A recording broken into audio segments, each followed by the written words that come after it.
Portion of this video is sponsored by PopSockets.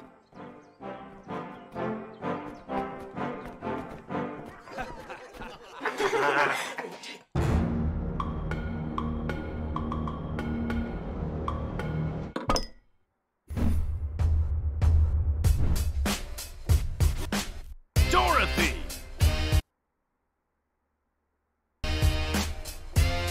Versus Alice! Let the rap battle begin!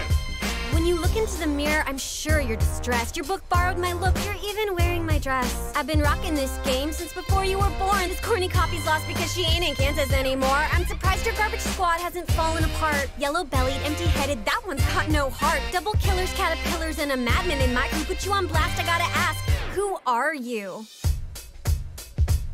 Well, I'm Dorothy Gale, and you're on my street. Not a good witch, I'm a bad bitch. Ruby kicks on my feet. Quirky, stupid chicks, and nobody can stand them. You're that annoying girl shouting, LOL, I'm so random. I got sense and sensibility like my girl Jane Austen. Rockin' your tea party like they did back in Boston. Word to your moms, I'm dropping L. Frank bombs. Got more bars than Wonka, more composed than Brahms. Better say your prayers. We're your worst nightmares. Keep dreaming, you'll be screaming lions, tigers, and bears. Oh my. I've come to free the land from an olive hand. A beginning, middle, end that even kids can understand. In your sadness you wallow, talking rabbits you follow. Put a bottle near your mouth, you're not thinking, you swallow. I didn't make the mold, but I'm the one who broke it. I'm the better heroine, stick that in your pipe and smoke it. No place like home, you're from a podunk prairie. Ease on down the road, cause shiz is gonna get scary. What's your battle plan? I don't think you understand. A coward Dalton bag of bolts can't step to Wonderland. Don't make me light up your friend, cause he's met his match. A stitched together strawman that stinks like Bandersnatch. You're washed up and washed out, you're fading and thus click your heels together, baby, and bugger off to Kansas. Who needs brains when you have this much swagger? I don't even gotta think and I got moves like Jagger. I'm outstanding in my field while you have mental lapses. Teaching crows how to murder with my lack of synapses. Noggin stuffed with knowledge, stitching rhymes so raw, throwing shade at us. Hey, that's the last straw. Let's have a heart-to-heart. You tart-stealing tart. Alice, you're so stupid you make me look smart.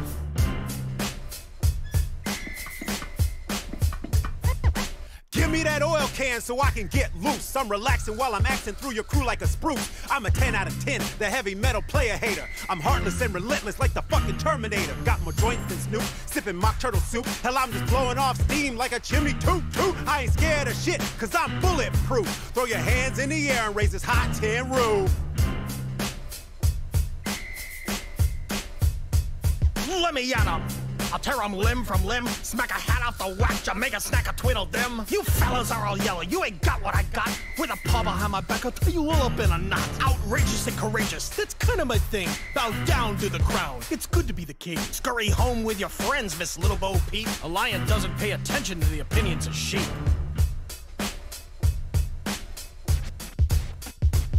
You wanna step to this duo? Cause we're ready to battle. D and dumb down and break and smack your ass like a paddle. Beg and plead on your knees to the double trouble MCs. And if you don't like it, you can Tweedledee.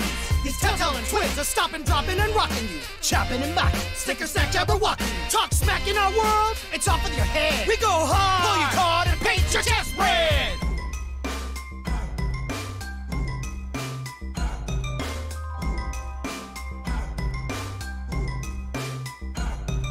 Today is my birthday, and it's not cause I hate ya. Serving dishes and dissing ya cause I'm nutty by nature. My writing desk riddle, can you tackle it quick? It makes no sense to rap against a raving lunatic. She'd be a tea party crasher. This bastard haberdasher came to trash and slash and bash and put her pussy out to pasture. I'm a dastardly villain, like the Riddle and Dillinger. Top billing in shillings, this millin is killing. I keep my mug mean, I keep my cups clean. I'm the baddest, maddest hatter that the world has ever seen. Look at your face, you're so troubled, my dear. Of course our raps make you angry, we're all mad here. Your sloppy story structure simply can't be excused. Just like the audience, you spent your whole movie confused. Our adventure had a point. We found the man behind the curtain. I would ruin your whole world, but that's been done by Tim Burton. I'm slamming other damsels while I'm spitting so speedily, running rampant on these cowards that are dumber than Tweedledee. We're ferocious, fierce, and feisty. You're a sleepy little mouse. Watch me smash and flatten bitches when I bring down the house.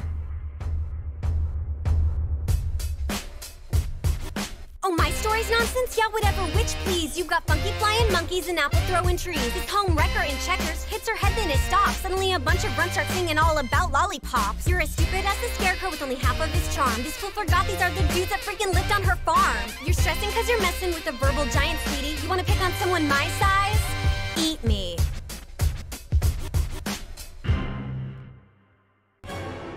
Wonderland, eh?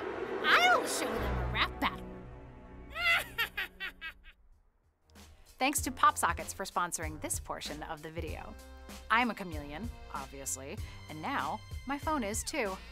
I use these cool new swappable pop tops. I can easily change them to go with my mood or an outfit or even a character. Go to popsockets.com to check them out. Who would you like to see rap battle? Please comment. Chitty meaty chick-a, chitty meaty chick-a.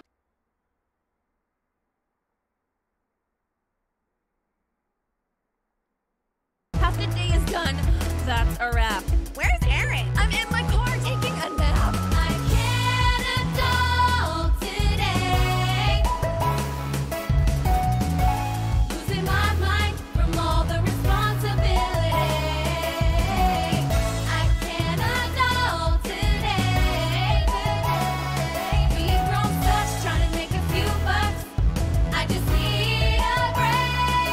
Been on so many dates, can't remember who I vibe with. Did we meet at a bar? Did I forget to swipe left? Dating is the worst. The guys are always awkward. Okay. I'm the only single lady here in my friend group. Everyone's having babies while I'm having 2 scoops. I guess it could be worse. I'll toast to that cheers. I haven't paid for dinner in the past 5 years. I thought getting older meant I haven't figured out. Can't keep up with the trends. Now we like Brussels sprouts.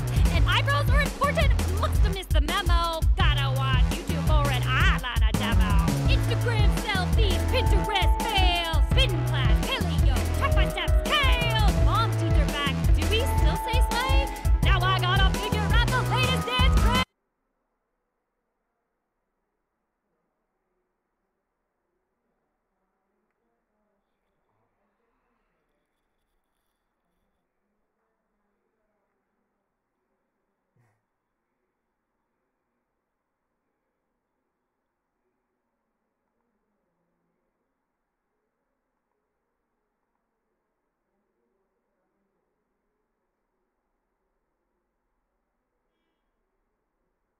Wanna pick on someone my size?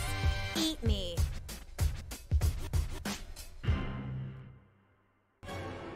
Wonderland, eh? I'll show them a rap battle. Thanks to PopSockets for sponsoring this portion of the video. I'm a chameleon, obviously, and now my phone is too. I use these cool new swappable pop tops. I can easily change them to go with my mood or an outfit or even a character. Go to popsockets.com to check them out. Who would you like to see rap battle? Please comment. Chitty meaty chick-a, chitty meaty chick-a. Chitty meaty chick-a, chitty meaty chick-a. Chitty meaty chick-a, chitty meaty chick-a. Chitty meaty chick-a.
Princess Rap Battle. Rapunzel and Flynn versus Anna and Kristoff. Let the rap battle begin. My hair's so soft, but I ball so hard that my Betty head brings all the boys to the yard. I was the cage bird singing, busting back on the scene. This little lost princess is the long-locked queen of Rapunzel. Writing my name, coming back for my crown with my magical mane. I'm a chef, guitarist, painter, potter, scholar, singer, dancer. Knock me, but like Elsa's door, you haven't got an answer. Your snowflake's not unique, and you're past your peak. Even the silver in your hair is a losing streak. I can't believe how dumb you are, Hunsuki, for a sucker. I'll say it twice, you stink on ice, that mama motherfucker. I'm not Anna, I'm Anna. I go ham when I wanna. You can't handle the drama. Slam a damn prima donna. A once upon a timer, I know better than mama. Frozen fever so hot, I have to chill in a sauna. Blondie's only got 3 books and a mother that betrays her, and it doesn't even faze her that she raised her with no razor. Sunflower in a tower tricked by her kidnapper. Me, I would've capped her and frickin' witch slapped her. You're not the brightest lantern and your mug is just fugly. The word on the street is that your duckling eats snugly. Agoraphobic bore, and I don't know what's sadder. That you've never worn shoes or that you're just a rope ladder. I'm kinda like this oaf, but I'm dashing, smart, and beauteous. He's a bigger horse's ass than Maximus is gluteus. My dream came true, the girl, the castle, the money. I'm the wanted man, she wanted man, the future looks sunny. This dapper rogue rapper's now a royal insider. And since we got hitched, we are both Flynn riders. You think you're hot shit, well your sister was colder. I'll melt the ice in your heart, when I heat up I smolder. You're a fraud, Eugene, I'll pop your head like a twist-off. This robber's getting clobbered when Kristoff gets pissed off. My reindeer Sven is so damn frosty. Santa's like, damn, that's a cold-ass donkey. I love Anna, not her title, I would never two-time her. You're a terrible rhymer, a tower and social climber. You're a colossal debacle, even Olaf knows you're awful. You're as crooked as your nose, I should dust you like Gothel. Can I end this business? Hells yes I can. With the business end of my frying pan. Tied up and dangled, strung up and strangled. You'll have a brush with death when you're messing with Tangled. So hungry for a husband once you left your isolation. We saw you getting Hansi at your sister's coronation. Snap engaged to a villain for you cuddled up with Thor. Looks like any dude'll do when your love's an open door. This Arendelle airhead has a brain full of holes from when her mind got wet by those ridiculous trolls. Of course you nurse this fight, but in the end you always lose. Your odds are sinking faster than your parents on a cruise. You've got an avalanche of dandruff and lice by the million. You need a lake of shampoo and a full body Brazilian. While we're on the subject, and I don't mean to push, but does your carpet match your drapes? It's like an 80-pound bush. I'm the fixer-upper lover who's as strong as an ox. I go hard all night long, cause my family rocks. By the northern lights, I keep her warm at night, and I'm moving more ice than Walter White.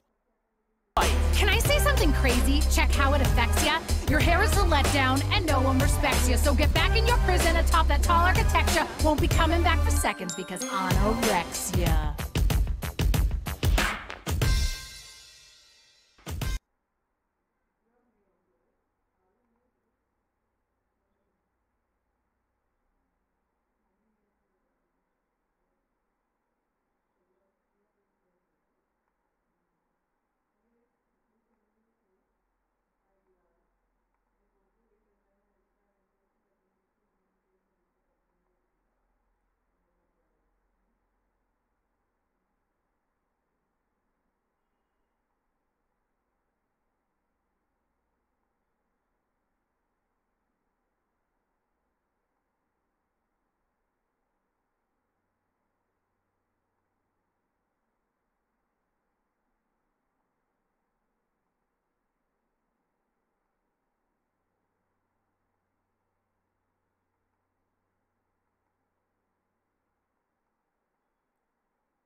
want our young people to know that they matter, that they belong. So don't be afraid. You hear me? Young people, don't be afraid. Be focused. Be determined. Be hopeful. Be empowered. Empower yourselves with a good education. With a lot of hard work and a good education, anything is possible. And when you encounter obstacles, because I guarantee you, you will, and many of you already have, when you are struggling and you start thinking about giving up, I want you to remember the power of hope. The belief that something better is always possible if you're willing to work for it and fight for it. Our hope that if we work hard enough and believe in ourselves, then we can be whatever we dream, regardless of the limitations that others may place on us. The hope that when people see us for who we truly are, maybe, just maybe, they too will be inspired to rise to their best possible selves.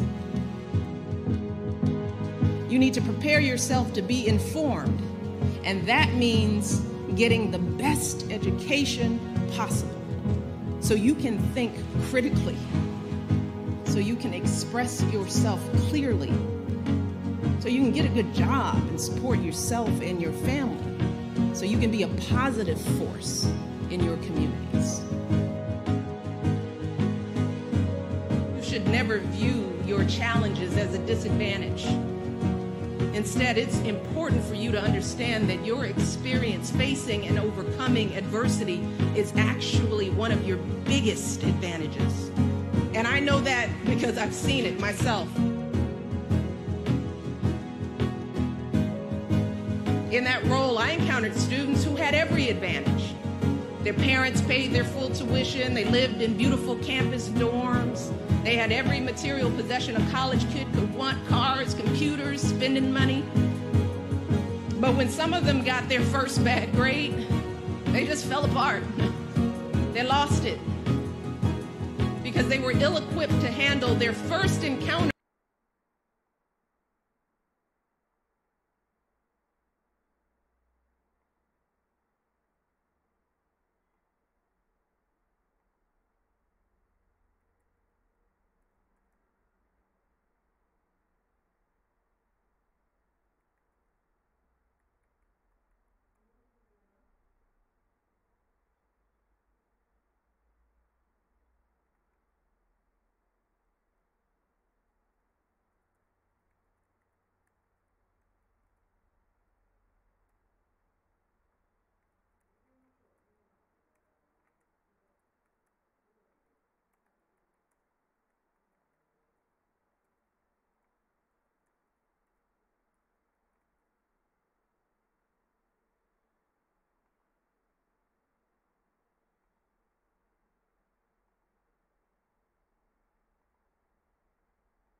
How does one recover from a period of unwanted slacking off? What are some good practices and ways to recover? Essentially asking how to get your life back together. Now, when I came across this comment, the first thing that came to my mind was actually a ritual that I invented many years ago back in college when I was drinking, smoking, and simply partying way too hard. It's a ritual that worked extremely well for me back then, and it's something that I still do at least once or twice every single year. I call it the dopamine fast. Now, in order for this to work, you have to treat it like a sort of holiday. This is an entire day event that starts from the moment you wake up all the way until the moment you fall asleep. And this is a special holiday because unlike most other holidays which are fun and filled with activities, the entire purpose of this one is to have as little fun as possible, which means that there's a huge list of things that you cannot do. That's right, things that you consider to be fun, entertaining, or pleasurable are strictly forbidden. So this means no food. All you're allowed to do is drink water. No phone. You can leave it on for emergency calls, but you can't use it. No internet, which includes surfing the web, web and or social media of any kind, Facebook, Snapchat, Instagram. No watching of videos. So this means no TV, no YouTube, no Netflix, no going to the movies, no substances of any kind, no alcohol, no weed, no drugs, no cigarettes, and nothing with caffeine. No video games, no music, no hanging out with your friends, no talking to anyone unless it's an emergency or for something work related, no masturbating, and finally, no reading of any books, fiction and or non-fiction. Now here's what you can do. You can drink water. You can walk around outside, you can meditate, you can do some light exercise, and most importantly of all, you can write using a pen and paper. And those are the rules. Now at this point in time, you're probably wondering,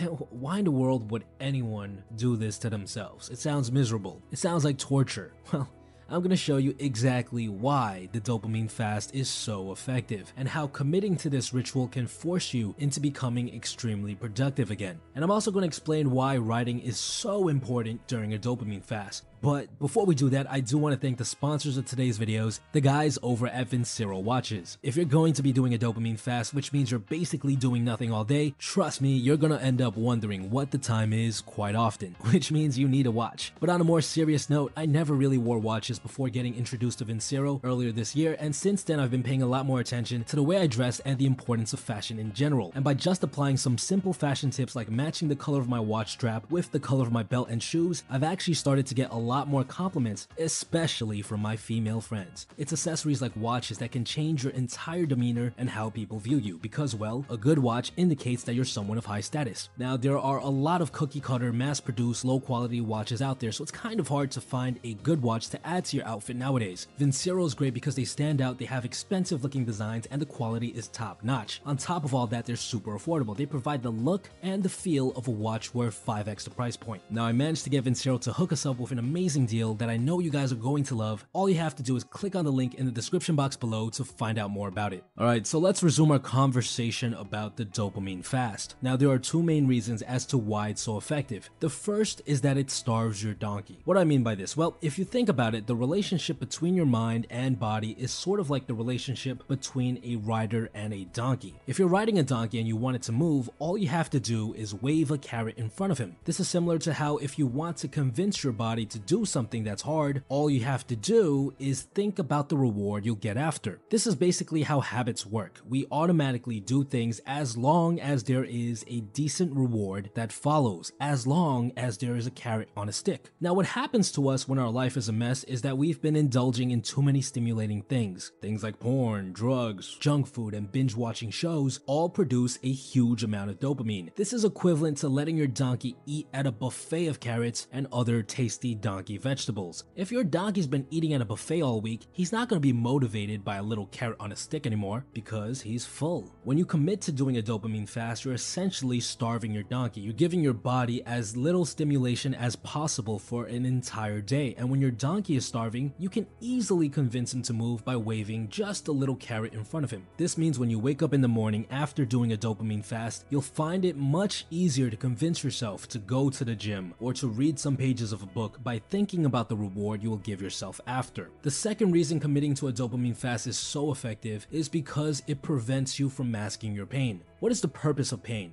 Well, if you think about it, pain is an indicator that something is wrong and needs to be fixed, right? It's a sign that there's a problem somewhere. If your hand is touching something that's too hot, you feel pain and your brain goes, there's a problem over there, and it automatically moves your hand. Pain is necessary for us to fix our problems. The same thing applies to emotional pain. Things like rejection, loneliness, and shame. These are all indicators that something is wrong in our lives. But the problem with us humans is that we love to run away from these feelings. We love to self-medicate with pleasure instead of solving the actual problem. That's why so many people turn to food, drugs, sex, and alcohol when they're in a bad mood, because all of these things can make that pain go away, at least temporarily. Now, when you do a dopamine fast, you have no way of avoiding your problems because there's literally nothing you can do to mask any of the pain. And this forces you to address all of the problems that you've been running away from for who knows how long. And here's where writing comes in. In order to address this pain, the best thing to do is to write, to organize your thoughts, to figure out why you're feeling this pain to begin with, and to eventually come up with a plan. See, every time I commit to doing a dopamine fast, I will spend at least a couple of hours writing throughout the day. Here are a couple of very good questions to ask yourself. These are the writing prompts that I'll use most often whenever I commit to doing a dopamine fast. Question number 1.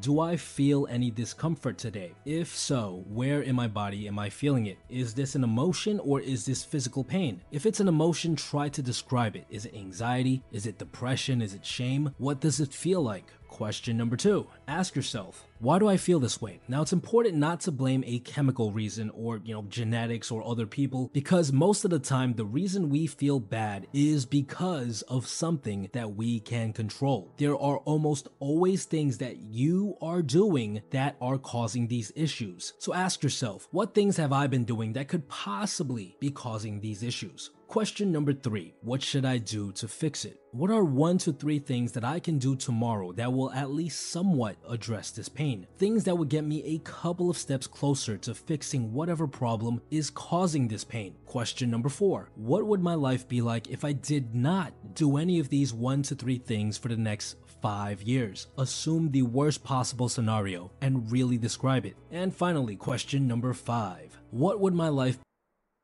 be like if I stuck to these 1 to 3 things consistently for the next 5 years? Assume the best possible scenario and really describe it. Now, the key to getting the most out of these writing prompts is to write a lot. The more you write, the better. But allow yourself to really focus on what you're writing. Give yourself some time to think between answering each of these prompts. Write slowly and neatly. You have all of the time in the world because, quite frankly, there isn't much else to do. If you answer all of these prompts in detail, you're going to have a clear idea of exactly what you need to do tomorrow. You're going to feel pretty motivated to stick to the 1 to 3 things that you wrote about because you'll come to realize that there are things that will get you closer to solving your problems. And that's why the dopamine fast is so effective. Now again, this is a ritual that I came up with, but worked really well for me. So I'm curious as to whether or not it will have the same effect for you guys. If you're trying to get your life back together, try this out and let me know in the comments below how you felt the next day. Besides that, guys, stay tuned.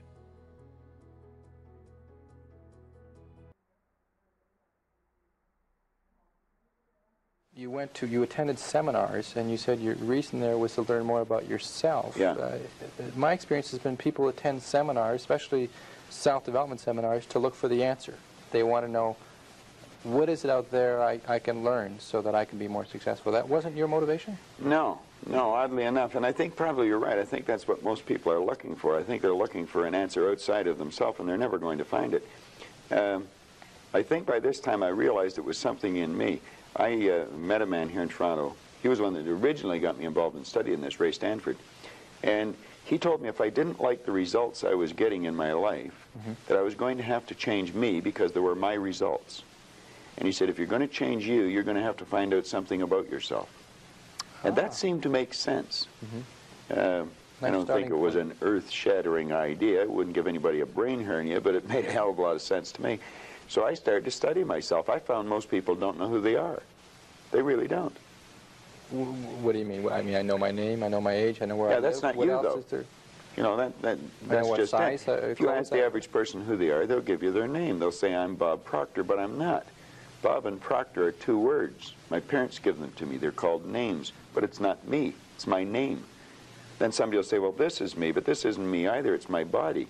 Like, you never phone down here to the studio and say, body won't be in today, it's sick. Okay. You know, we don't say am hand or am leg. It's my hand, my leg, my body, my name. Who am I? Well, that's an interesting question. And I believe if a person will start to study that and look for the answer, they'll find it.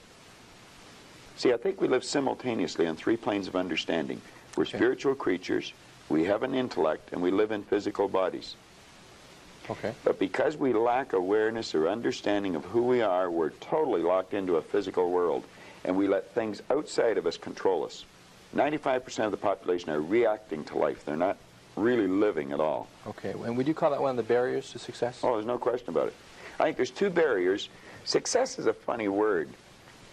Nightingale had a great definition for it. He said a person's successful if they know where they are, and they know where they're going, and they're progressively moving in that direction. He said that success was the progressive realization of a worthy ideal. Anyone that has a goal and they're moving towards it, they're successful. Most people think that you're successful if you have a lot of money. Quite often you have a lot of money if you're successful, but it isn't. I wouldn't say Mother Teresa has a lot of money. Okay. You know, but she's a pretty successful lady. So it's... okay, so that barrier to success... Well, there's a couple of them. Okay. I think there's two barriers. One is our conditioning. The conditioning that takes place in our subconscious mind from the time we're infants. All we can do is act and talk like the people around us. That's why we learn the language we learned. If there was 10 languages spoken in our home, we'd learn 10 languages without any trouble. There's usually one, and that's the only one we ever learn. And we grow older and we think, oh, I couldn't learn another language. We could learn 100 if we wanted to. You can do anything. But I think we're conditioned. We have a real strong conditioning, usually with not some very good ideas. And then that's the barrier that's inside us. The one that's outside of us is our environment. We have a tendency to act like everybody around us. And if you think about this, it doesn't make a lot of sense. Because if you study statistics, 95% of the people live their entire life and never live the way they want to live. You know that 95% of the population in this country, let's say in North America, okay, the richest continent in the history of the world, they'll work productively, let's say for 40 of their 65 years, okay, and they'll end up with hardly any money. Well, there's got to be something wrong. So there's not much. 5% of the people end up financially comfortable or independent. Are you trying to depress us, Bob? Because that's no, actually, I think it's quite an exciting idea, because you see, the idea behind it is that anybody can win, anyone at all. But if we start studying these statistics, I think we'll arrive at the conclusion, geez, I better start thinking for myself rather than follow everybody. Most people, they get a job, they look around, they see how everybody else is doing their work, and they start doing it the same way. Mm-hmm. They should stop and think, I wonder if any of these people know what they're doing.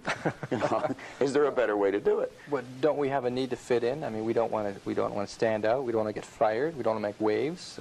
Exactly. Exactly. Just fall into line, you know, take a number, be like everybody around.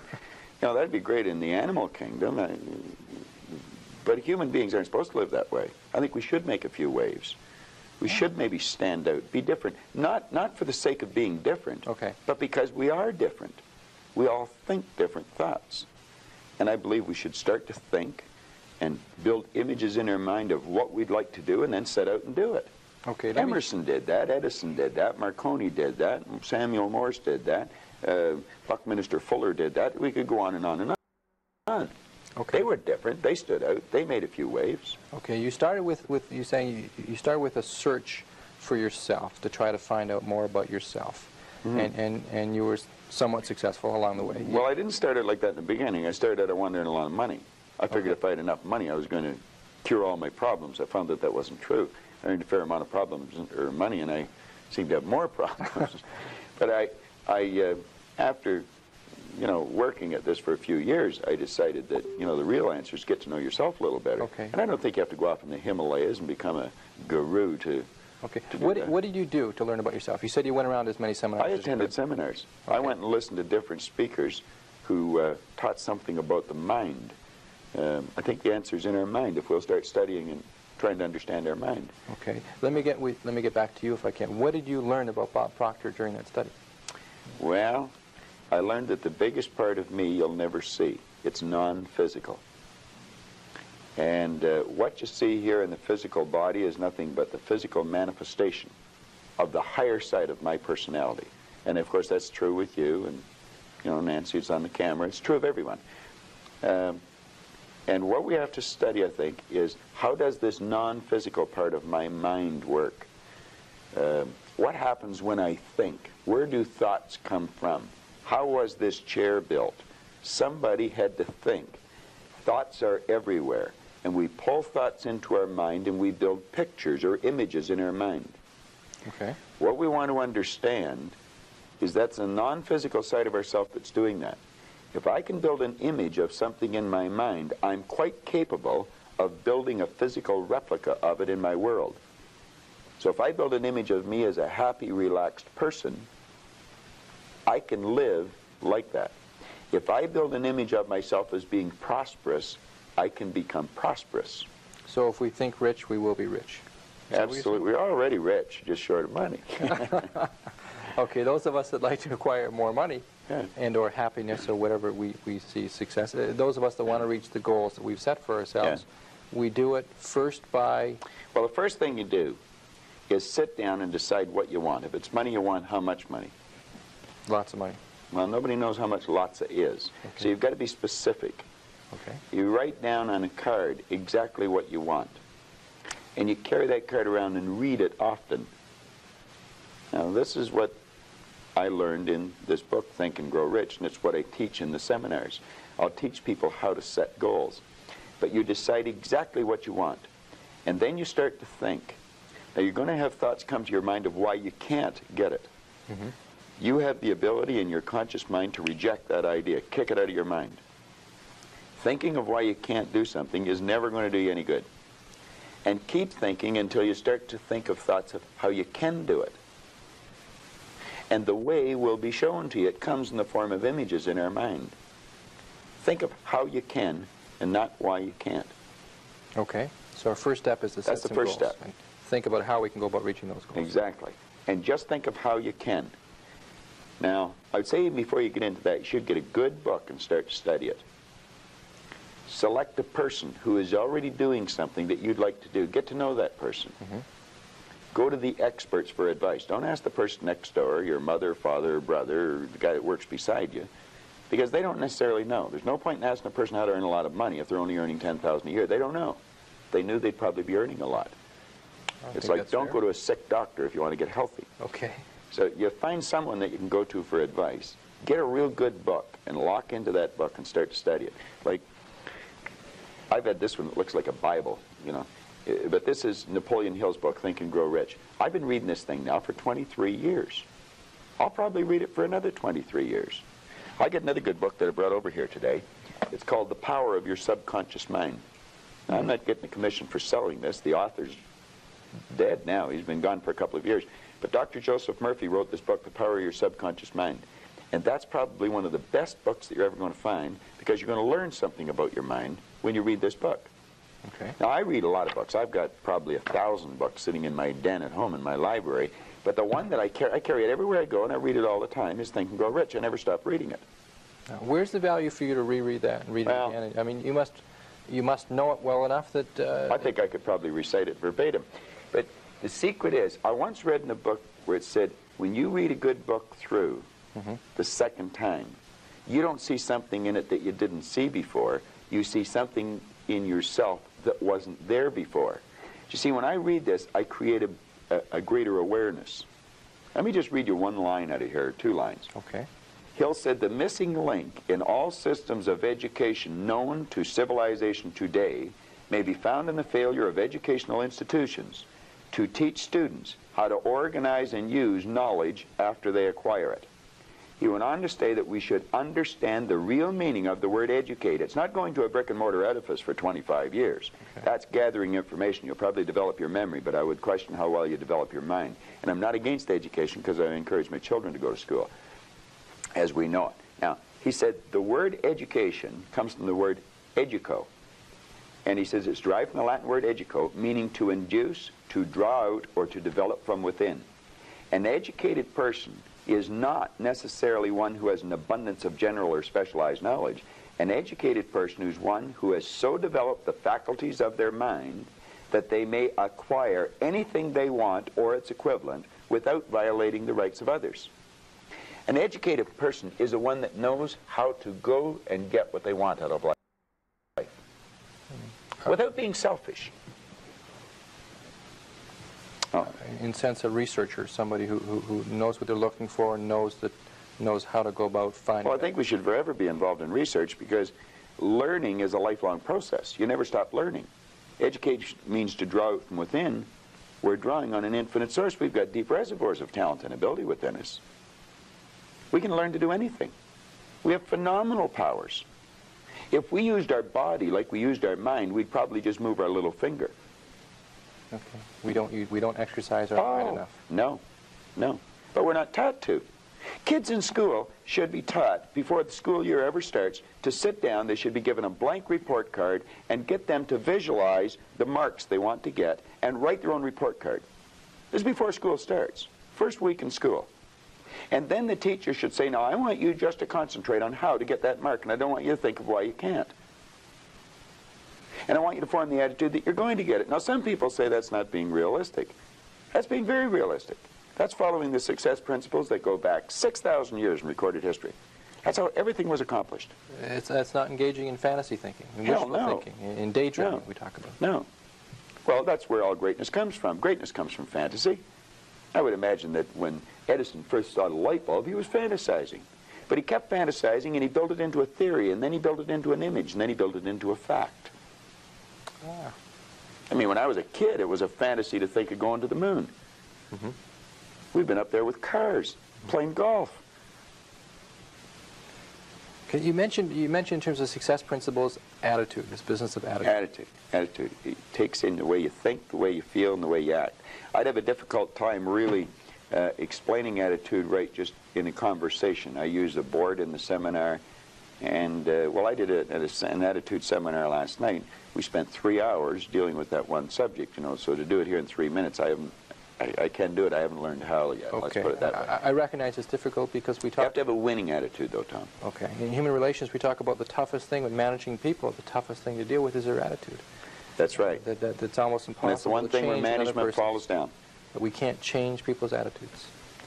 Well, nobody can change another person's attitude. And the only attitude we can change is our own. But you see, if management have the idea it's their attitude and we can't do anything about it, then they're not going to do anything about it. But if management arrive at the conclusion, yes, it is attitude, and let's teach the people something about attitude. Let's teach them something about themselves. Let's make them realize that they're worth something, that they're valuable, that the greatest resource we've got. Companies spend about 65% of every dollar that comes in goes back out on employees and wages and benefits, and yet management knows less about employees than anything else. They know more about the gadgets and the widgets than they do about the people. Okay, so your suggestion is we develop a winning attitude. Absolutely. Can you define that for me, first of all? What is a winning attitude? Well, if we can understand, let me digress for a second. The whole universe operates by laws, and there's a law of opposites. It's called the law of polarity. Everything has its opposite. There's a right and a left side. Mm-hmm. There's a front and a back, an up and a down, a hot and a cold, positive and negative, yin the yang. You know, well, you can think negative or you can think positive, but you can't think both at the same time. You're only going to think one way at one time. And we have to train our mind to think or look for the positive or the good in things. There's good in everything. There's no such thing as no good. Car broke down on the way over to the station. There's something good about it. There's something good about it. Now, you may have to look to find out what it is. Okay. Yeah. But there's something good in everything. There has to be a positive and a negative for anything to exist. There's a law of gender that decrees that. Science understands it. It's taught in science. Okay. Well, once we understand that there's this law of opposites, there's negative thoughts or positive thoughts. As the thought energy flows into our mind, we decide what we're going to think. A person's out of work. They can decide to think, I can't find a job, but they can decide to think, I can. If they're thinking, I'm going to find one, then they'll start attracting a train of thought to them, figuring out how to find it. You really have to understand how your conscious and your subconscious mind works in relation to your body or your physical world to understand attitude. Attitude should be taught as a subject in school ahead of reading, writing, arithmetic, or anything else. Because it's a person's attitude that's going to determine the marks they get.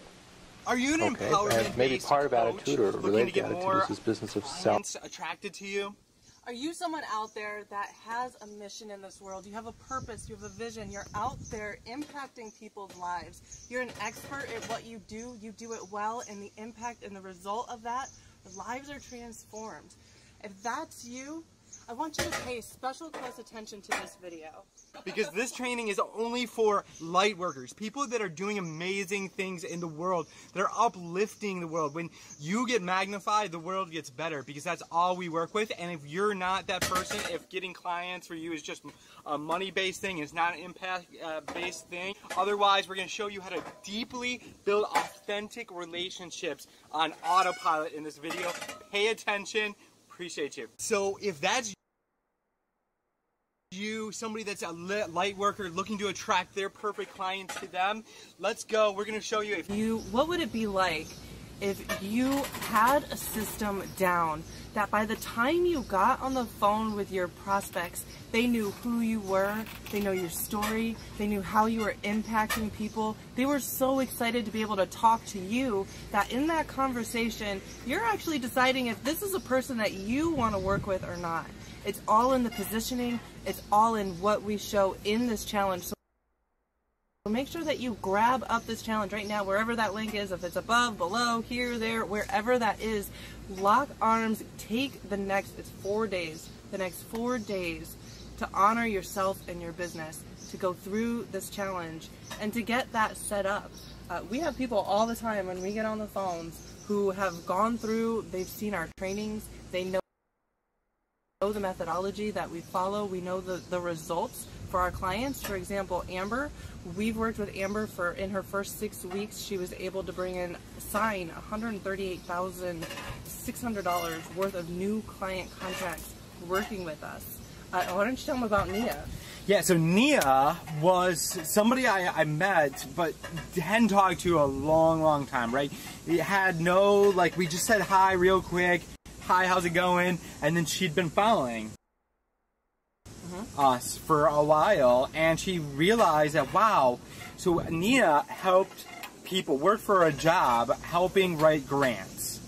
But she never had her own business. She'd never done sales before. She's never had clients. She never had her own business. She'd never done sales before. She's never had clients before. She was a part of the cog of the getting people grants and helping them with their business and helping them generate funds for their business. And so she had no idea what was going on with her business and with getting clients and closing clients and all that. We actually took her through just a part of this process that we're teaching in the automation challenge, right? The authentic automation challenge. And she was able to close not one, not two, what was it, like 5 clients, it could be more. And these are, she's getting a percent of these grants, which are like $100,000, $1 million grants where she could be making $10, $20, $100,000 each deal. And she never had clients before. And she went from not having any of that. We had helped her set all that up. Totally. Yep. I mean, we could go on and on and on. There's Sebastian. Sebastian is amazing. Let me tell you about Sebastian and his son. They're a dynamic duo that neither one of us even knew, right? I'm so grateful now that we do, but we had no idea. We met LinkedIn.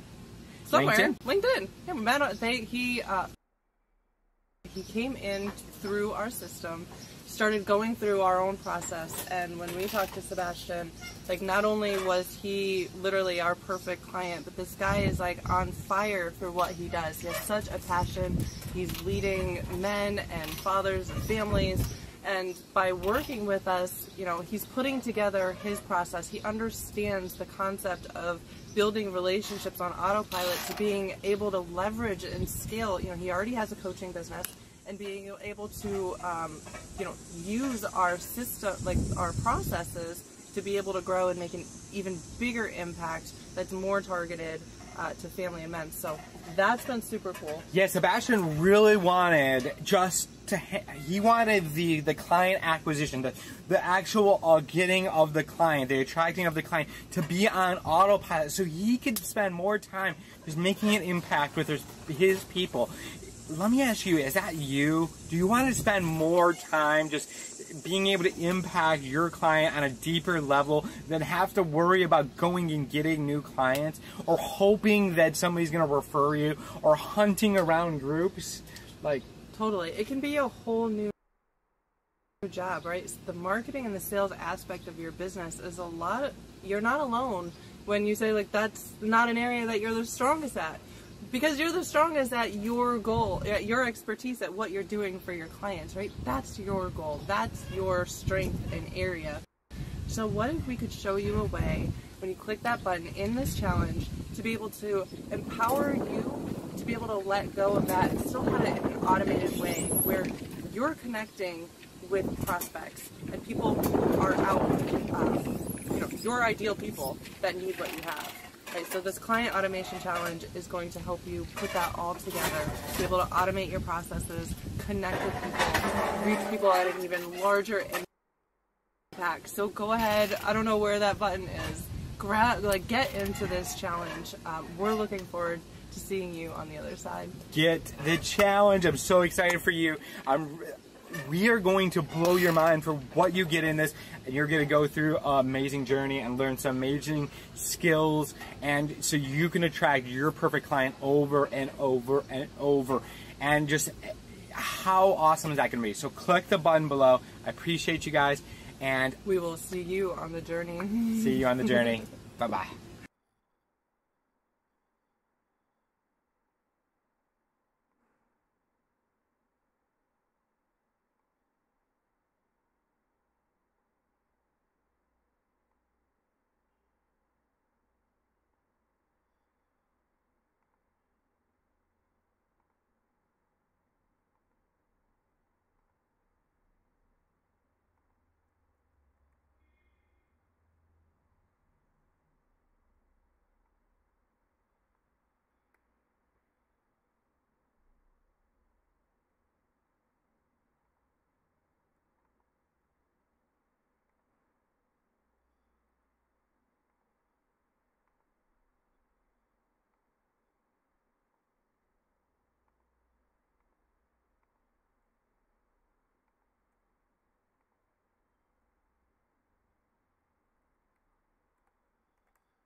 Self-image, which you talked about. Yeah.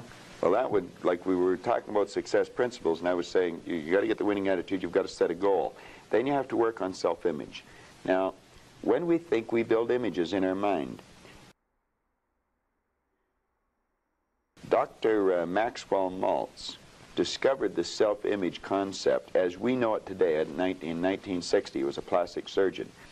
And he realized he was operating on people. He may removed a nasty scar from their face.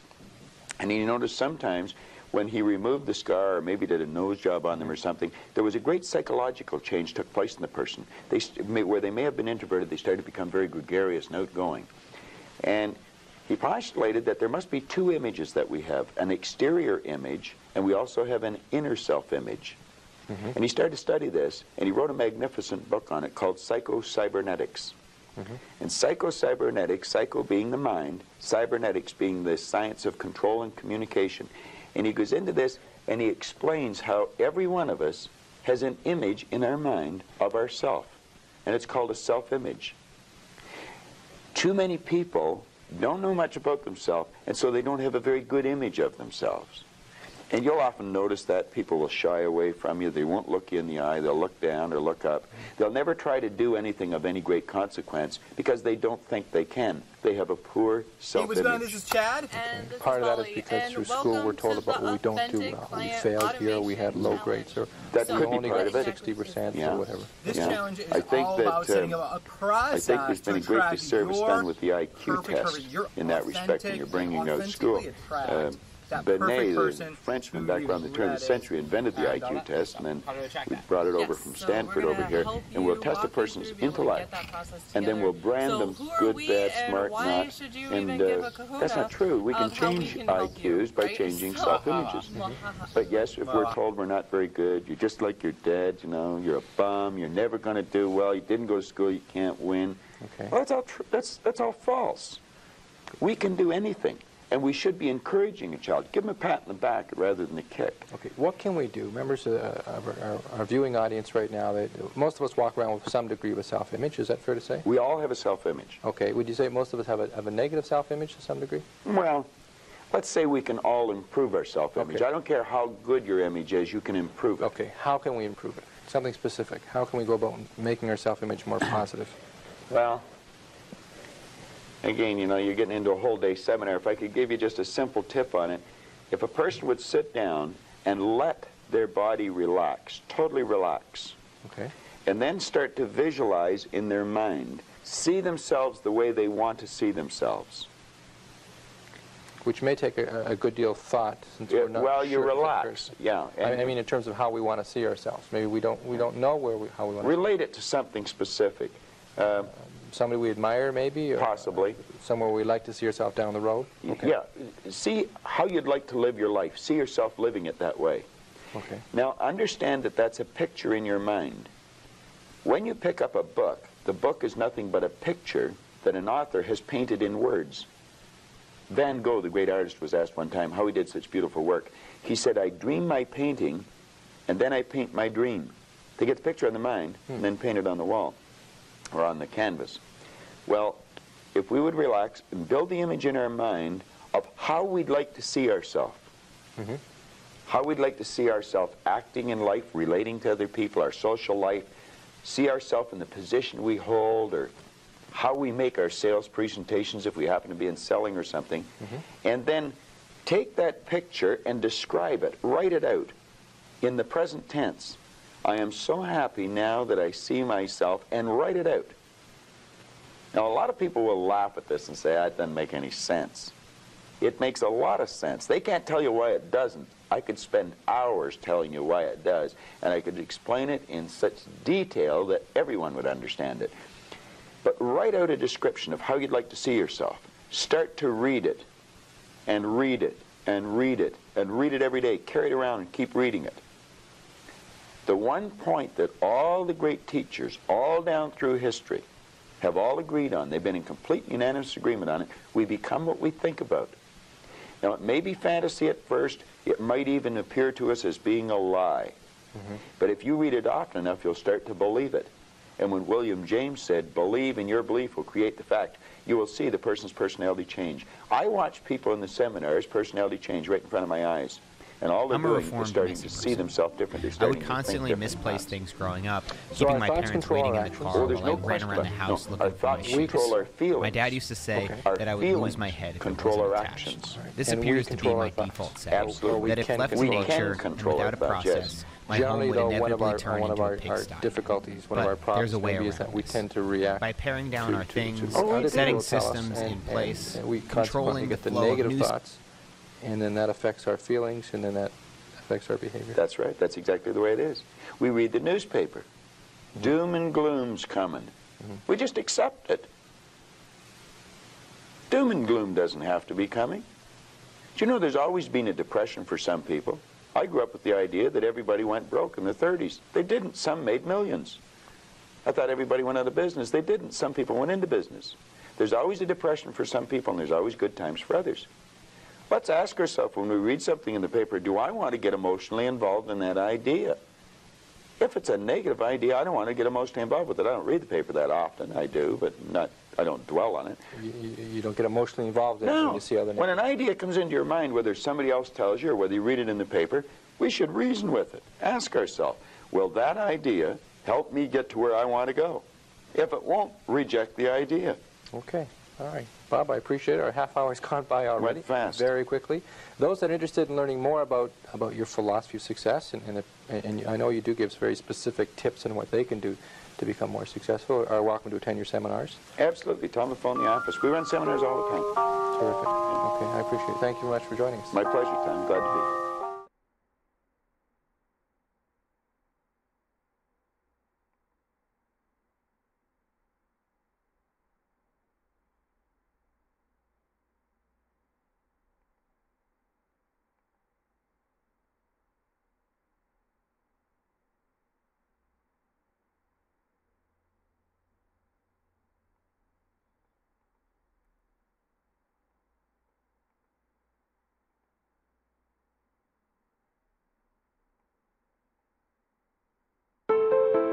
Love it. Okay, so You know, so we've been able to help a lot. I've been looking of forward to making this impact-driven, presentation. Like really people who are out to make a difference in this world, clients specifically. Like, for instance, one of our client working with us, she was able to bring in 6 new clients, doing $138,600 in new client contracts in just 6 weeks of working with us. Now, we're not saying like you're going to go out and do that, so disclaimer and all that. However, she followed exactly what we're about to show, just a fraction of what we're about to show you, and she's been able to have incredible results working with us. Yeah, signed $138,000 worth of signed contracts in 6 weeks of working with us. It's Totally amazing. Chad and I have been in marketing and sales for over 15 years. I've been able to work with alongside some incredible leaders in the marketing space. Been able to go over and consult over Grant Cardone's funnels, been able to work with Dave Sharp, Dee Varengia. I mean, I've been so blessed about the amazing people, you too, that we've been able to work with along the years and really spoken learn. stage, been able to help a lot of people that are transformational, people like yourself, be able to grow their business, be able to just get started, transfer from offline to online, transfer from not having the skill set but never really turning it into a business, all these type of things. Totally. We've been around the block, we know what we're doing, we've had all the results for ourselves, and now it's all about helping our clients get those results as well. And client after client, we have so many stories of how this has been transforming other people. So go ahead, did you have something else? No, that was it.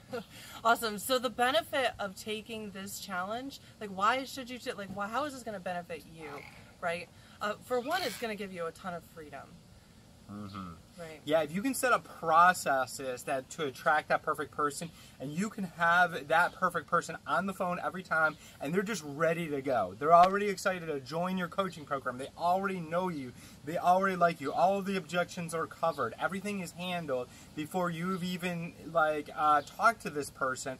How is that going to change your business so you can focus 100% on making a bigger impact on your person than having to focus on getting the client? Totally, because so many times, I'm not sure if you can relate to this, it almost seems like you're hoping and hunting for clients all the time, and it could be like a full-time job if you let it and you don't nip it in the butt right now. And that's really going to be the biggest thing for you in taking this challenge, is having that being able to have that consistency coming in, and those new clients being able to come in, and again, with that zero resistance to you when you do get on the phone with them. It's a positioning thing that could change everything in your business. So really encourage you to stay intentional about doing that. So you're probably asking, this all sounds great. How, right? How does this work?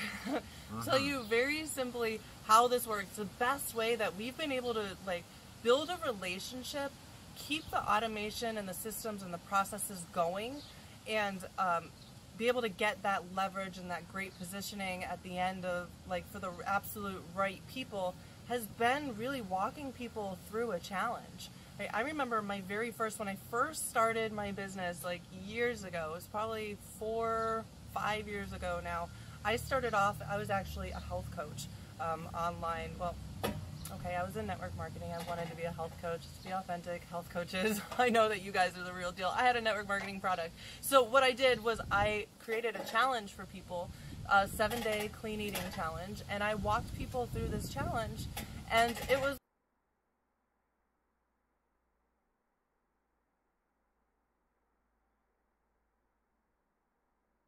the coolest thing, and that's really what got me introduced to challenges. Like, this was way back in the day, and we've been able to do a ton of challenges since, and it really does build that relationship through a process, right? So that's ultimately how we're going to be helping you, is helping you set up a type of challenge for yourself that is going to attract those people and be able to create that automation and keep the relationship. I can't emphasize enough how important relationships are in business, and a lot of people don't think that it's possible to keep build relationships through automation processes, and I just don't think that's true. And you can accomplish that by creating challenges, free challenges for your prospects and for your people to go through.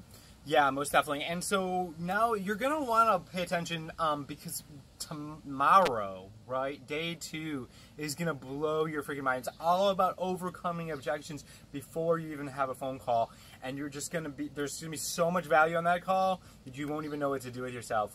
So make sure that you set some time apart. Right? Make sure that you go, okay, this is the time of day I'm going to do Chad and Holly's Authentic Client What's up, people? Automation Challenge. And so set that up. Getting my automation on. Put that in your calendar. If it's not in your calendar, it doesn't exist. Right?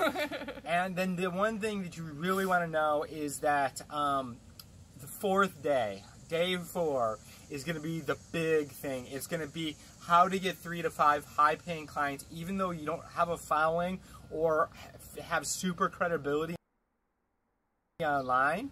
And that's going to be streamed live in our group. And so you're going to want to get access to the group. So if you're not in the group yet, there's a button down there to get access to the group. And everything. Cute. Exactly, yeah. Well, the person that designed it was adorable, Oh, so, thank you. know. Appreciate that. And then talk to them about the worksheet that is also below. Oh, awesome. So really what's next for you, I'm just going to kind of talk about that worksheet and really wrap it up. So what's next for you is it's time for you to really sit down. Your homework, shall I say, is to start creating what are some possibilities that you could bring your people through. Like what kind of challenges could you do for your people? Right? So I want you to really write those down, and we're gonna construct your own challenge within these next few days. So there's also a worksheet after you get into our group. There's also a worksheet for you to download to help you be able to construct this challenge. It'll bring you through like day 1, day 2, day 3, and really help you break that down. And then again, tomorrow we're gonna talk about making sure that you're overcoming objections through your challenge, right? So the homework today is 1, make sure you're in that group. And also, you know, if you want to share, that group is an amazing place of like people who are out to do big things just like you. And it's a great place to be able to share, to inspire, to get new ideas. So share your challenge and some of the ideas that you're coming up with in that group. We would love to see them. Like, I love seeing people taking action and like how much transformation that's about to go, right? I think that's super exciting. So share that and also go through that worksheet and start really coming up with the different possibilities of your challenges. So I can't wait to hear what you've created, what you've come up with. Make sure you stay tuned for day 2 tomorrow. YouTube. And as promised through this entire challenge, by the end of this challenge, you should have a whole automation process set up to be able to track new clients in. So make sure you set that intention right now. And we're excited for you. I love his excited face. All right, guys, that's it. You have your homework. The journey is set, and we will see you tomorrow. See you tomorrow. Bye.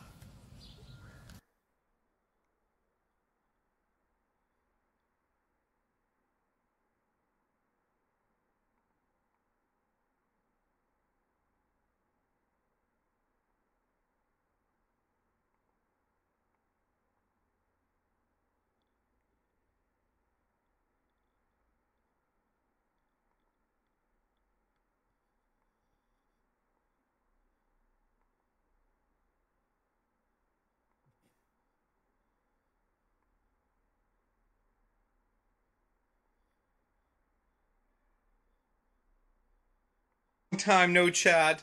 It is cold, not quite snowing outside. What is it like where you are? We are still in Michigan in a commitment. We're doing a seminar on money. It's been amazing. Pretty awesome seminar, I will say myself. Where you at? Hashtag replay. What's up? I can't tell who that is. What's up, Andrea? What's up, Dimitri? How are you? So, she found out I was faking it.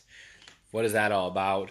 Well, so I've always had this dream of building this beautiful house on the ocean. Infinity pool out of the bedroom. So come out the bedroom and there's like a little sitting area, infinity pool, hot tub over there, and overlooking the ocean. Well, yeah, the ocean. What's up, Dale? And right, like the infinity pool does a what's it called? Over the edge, right? A waterfall. What's up, Charles? Water falls off into another pool below, lazy river, grotto, another guest house out there in the back, right on the beach, blocking the surge just in case there's a hurricane from the main house. No,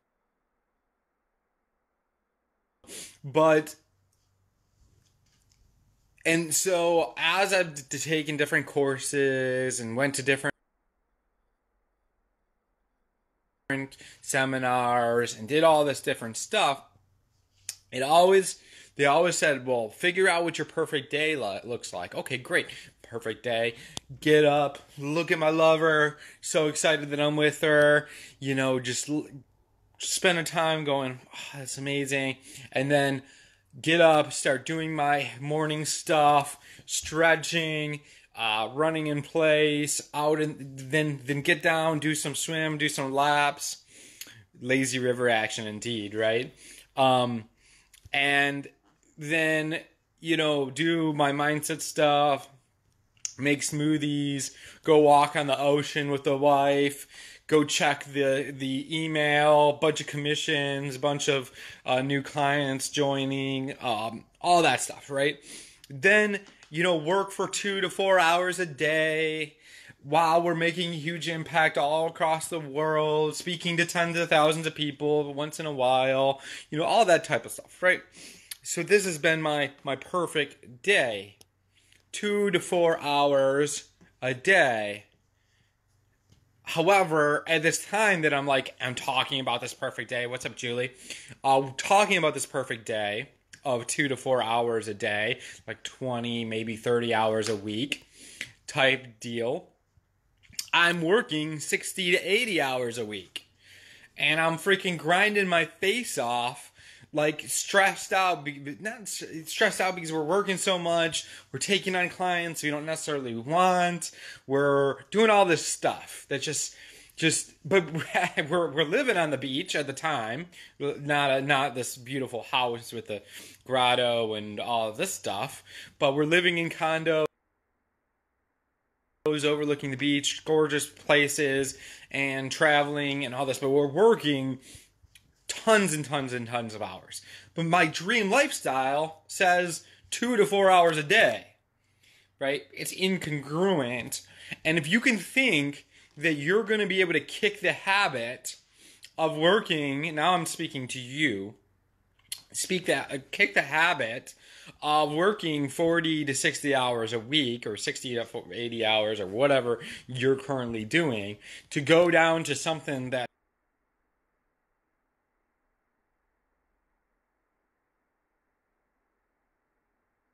it's like chill to 20, 30 hours a week.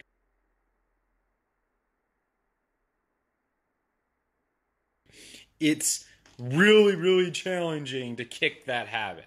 I will tell you. It's like a drug of having to work. What's up, Darla? And it's like a drug to constantly need to work. What's up, Jamie? Constantly be working and constantly be grinding.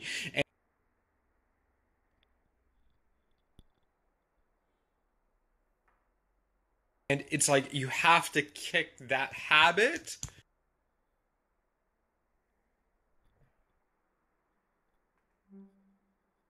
before you can start living a life. There we are. What's up, people? Long time no chat. It is cold, not quite snowing outside. What is it like where you are? We are still in Michigan in a commitment. We're doing a seminar on money. It's been amazing. Pretty awesome seminar, I will say myself. Where you at? Hashtag replay. What's up? I can't tell who that is. What's up, Andrea? What's up, Dimitri? How are you? How are you? So, she found out I faked it. Was faking it. What is that all about? Well, so I've always had this dream of building this beautiful house on the ocean. Infinity pool out of the bedroom. So come out the bedroom and there's like a little sitting area, infinity pool, hot tub over there, and overlooking the ocean. Well, yeah, the ocean. What's up, Dale?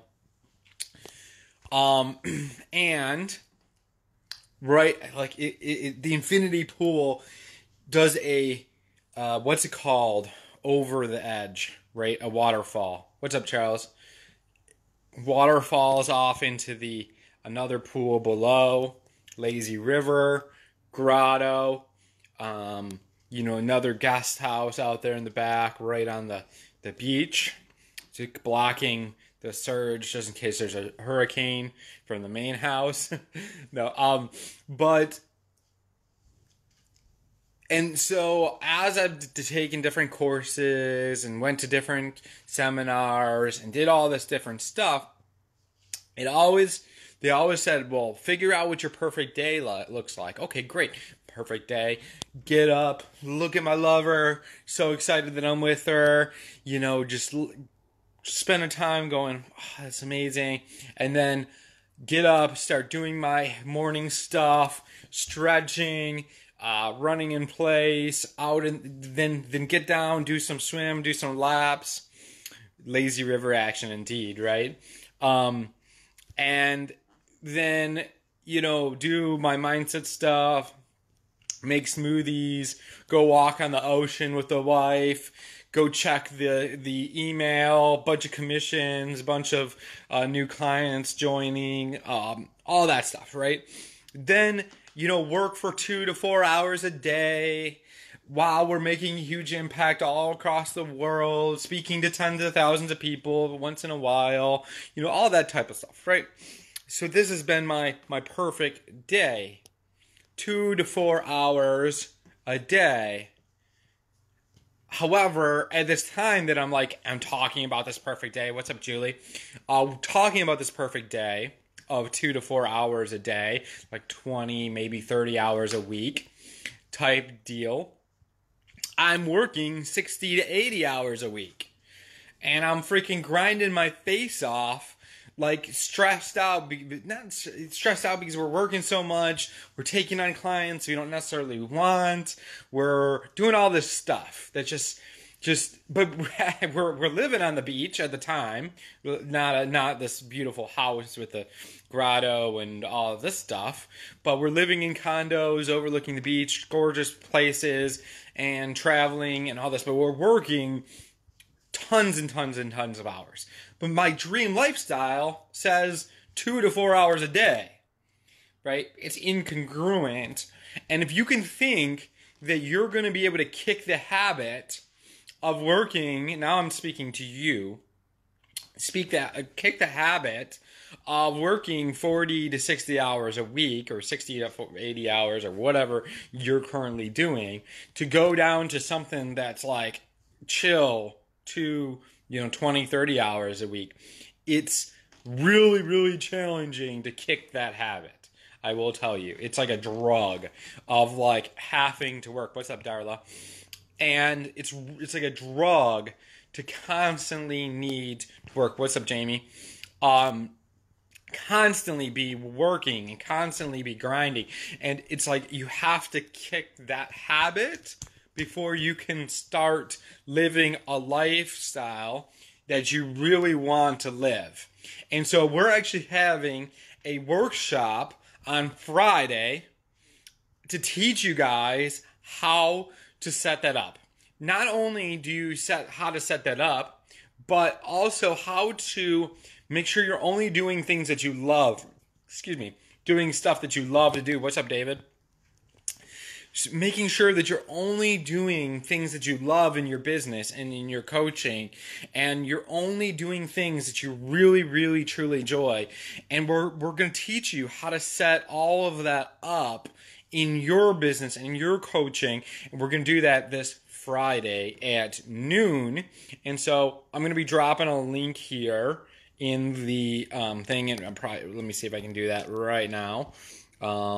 See if it's the last thing that yes, it is. Look at me being good. Pin comment. So just pin the comment. That is the workshop. You can register for the workshop. It's going to teach you how to 10x your results by only doing the things that you love to do, even if you think that you don't have the time to do anymore. This is how to stop doing things that you hate in your business and in your coaching or whatever you do, right? How to stop doing things how only to be able to do. How would it be like to just wake up and do the things that you love to do, and get the most results that you've ever gotten before. That's what we're going to be teaching, and it's going to be transformational for some people on Friday. 12 p.m.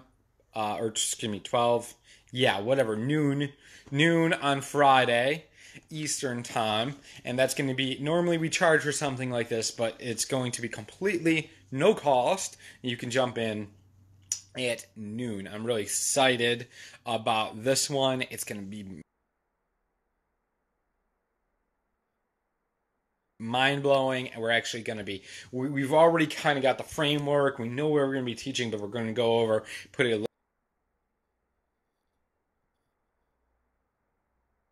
little bit more details into it right after this call. So I appreciate you guys. Register below if you want to get access to that, and I will see you on Friday. What's up, Alex? How's it been, man? How to work with us, get more done. Friday, register now. Appreciate you.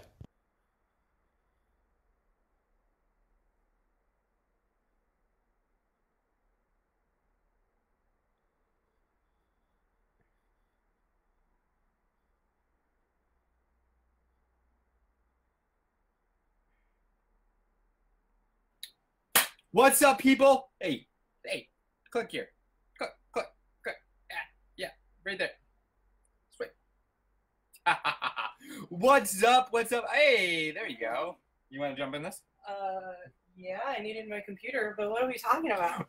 How people are addicted to doing things they hate, and how they keep on saying that I'm not going to be doing that.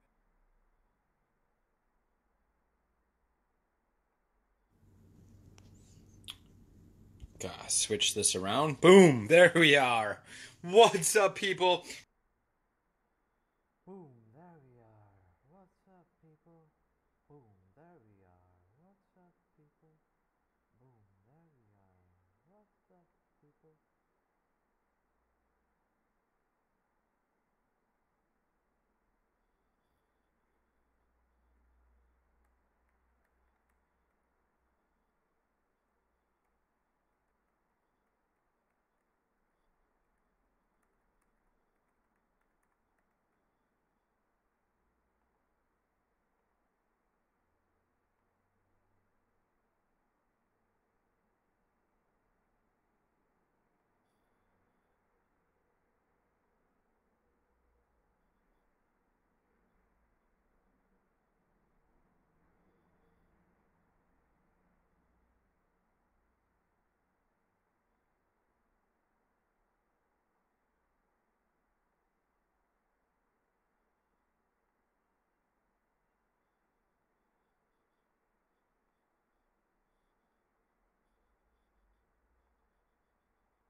It's I'm going to share some information with you that it could change the direction of your life like night and day.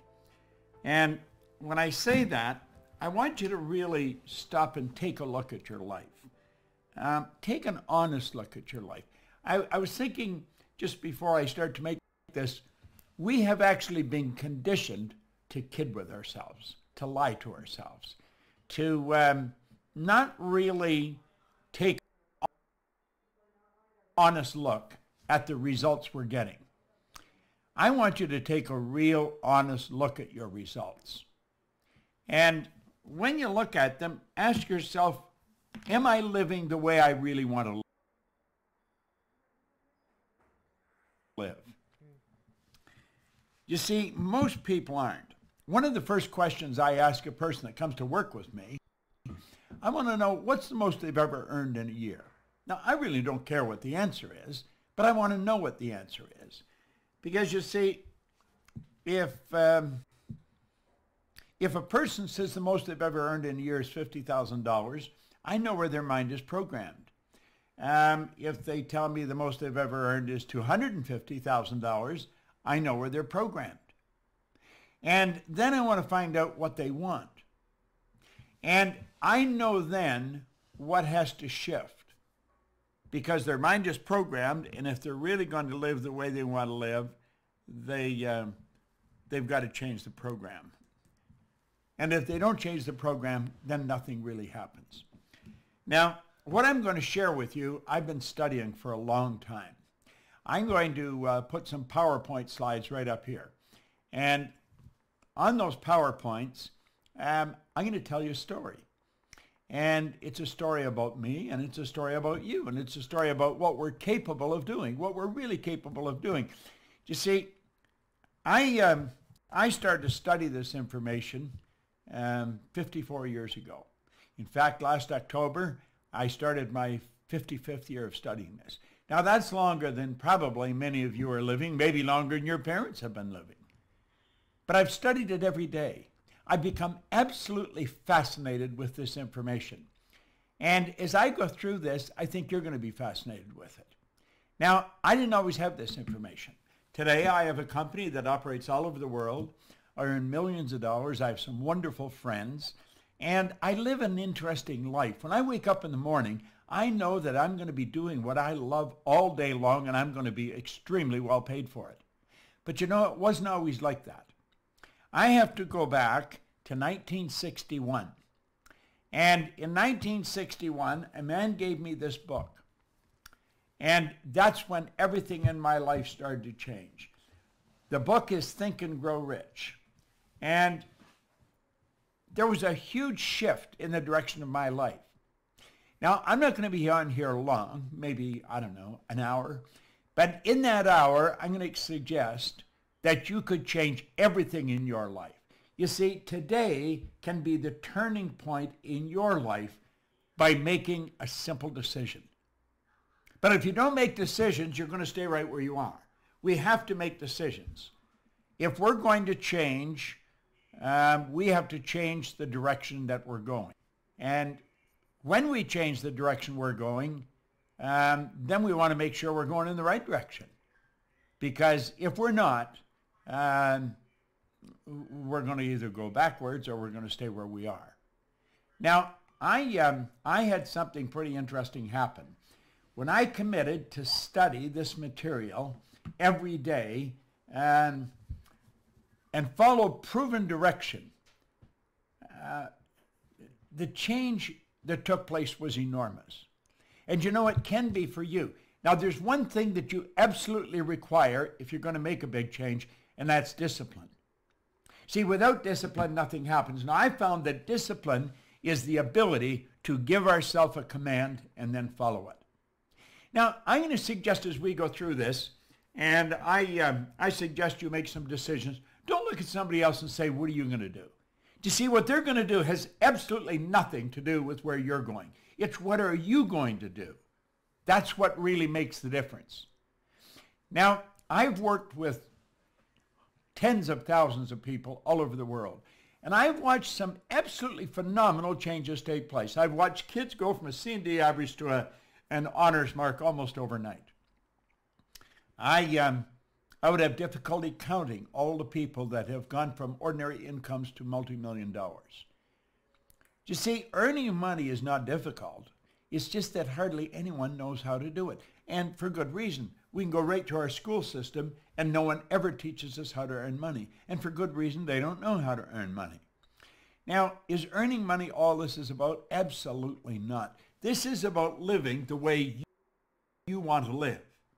Now, I've been traveling all over the world. I started to study this, and great change took place, and then I want to know why I changed. And so I started to study it from a different perspective. I want to know what happened to me, which I'll talk again about in a moment. And so I began to study, and then when I figured it out, got the dots to connect, all I wanted to do was share it with other people. And everywhere I've gone around the world, I have found that people are essentially the same. Now, I've worked in China, I've worked in South America, I've worked in Australia, New Zealand, all over Asia, across all over North America, and certainly all over Europe. And people are essentially the same. Doesn't matter where you go. I don't care if you're in Shanghai, in Kosovo, or New York City. I have found that there's three things. You know, frequently after a seminar, I'll sit around and I'll chat with some of the people, maybe that were late leaving the room, and I'll call them aside and I'll say, what do you really want? And I've found that not everybody wants to be really wealthy. But what they do want, they want to eliminate any financial concerns. In other words, if they want to get a new car, they want to be able to get it. If they want to take a trip, they want to be able to take the trip. Or if they see a sweater or a dress or a suit they'd like, they want to be able to buy it. They don't want to be wondering, am I going to have enough to pay the mortgage? They want to eliminate financial concerns. The second thing they want is they want to wake up in the morning and be excited about how they're going to spend their day. See, a lot of people are tied up in traffic, going to a job they don't like, working for somebody that is possibly even incompetent. You got to spend your days doing what you absolutely love to do. And the third thing, they want to mix with people who were really upbeat, who are enthusiastic, people that are becoming very creatively productive. Now, that is a pretty good way to live. You don't have any financial concerns. You spend your days doing what you love with people who are upbeat and creatively productive. That's a good way to live. That's the way I live today, but it wasn't always like that. No, it sure wasn't. I had a man sit down with me, and he did essentially what I'm going to do with you right now. He said, Bob, I want you to take a look at the results you're getting in your life. Really take a look at the results. And then he got me to think. He said, how do results happen, Bob? How do they actually happen? And I didn't know. He says, do results just happen? Well, of course, results don't just happen. And this is where the man approached me back in 1961. He said, I want to magnify the results that you're getting in your life. Really take a close look at it. Because he said people are just falling short in a couple of areas. And he pointed out that we're only limited by weakness of attention and poverty of imagination. In other words, we got to stay focused and we've got to use our imagination to build the kind of world we really want. Now, I think that's what you want to do. That's what I want to do. I don't think you were looking for something to do when you sat down to watch this. You see, I believe that you do want to improve the quality of your life. And a man named Ray Stanford sat down with me a long time ago, in 1961. And he put an R on a sheet of paper. And then he put an H. He said, Bob, that's happiness. He said, that represents health, and that represents wealth. Now, he said, I want you to look at those three areas of your life. Are you getting what you want to get? Are you doing what you want to do? He said, I'm going to tell you something about results. Results always tell the truth. By their fruits you'll know them. Results always tell the truth. You can kid yourself all over the place if you want, but look at the results. I have people, they'll tell me how much they know about this or about that. Take a look at the results. The results tell the truth. If you're playing golf, the scorecard tells the truth. You see? Now think.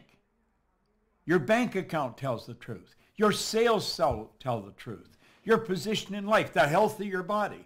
And he looked at all these areas and he said, do you think I'm a healthy guy? And I said, yeah, you seem pretty healthy to me. He said, have you ever seen me sick? I said, no. He said, have you ever seen me broke? No. You think I'm a happy guy? And I said, yeah. I mean, he was a healthy guy, happy, always had a roll of money on him. Well, he said, you know something? You're one of the most miserable people I've ever met. And I was. And he said, you're always sick. And he said, you're always broke. Now, he was being kind. I was earning $4,000 a year at the time. But look at this. I owed $6,000. That is not a good position to be in. You see, if I had taken every cent I earned for 18 months and paid debts, I would have just broken even. It was an impossible situation. He said, Bob, why don't you change your results? Do you know something? I honestly don't believe that ever entered my mind. I really don't. You say, well, it must have. No, I don't think it did. I think I got up in the morning and I just went to work. I did whatever I was doing and hoping things would get better, but never sitting down and talking to someone that really knew how to make it happen. If you want to fly a plane, you don't go to a barber and ask them, how do you get the plane off the ground? If you want to learn how to dance, you don't go to a mechanic. You go to a damn good dancer. It doesn't matter what you want to do. If you're going to do something, go to someone who has demonstrated results. Now, this guy had demonstrated he was happy, he was healthy, and he was wealthy. And he said, do you ever read anything? And I said, no, I can't read. Now, that wasn't true. I could, not well, but I could. And that's when he introduced me to this book, Think and Grow Rich.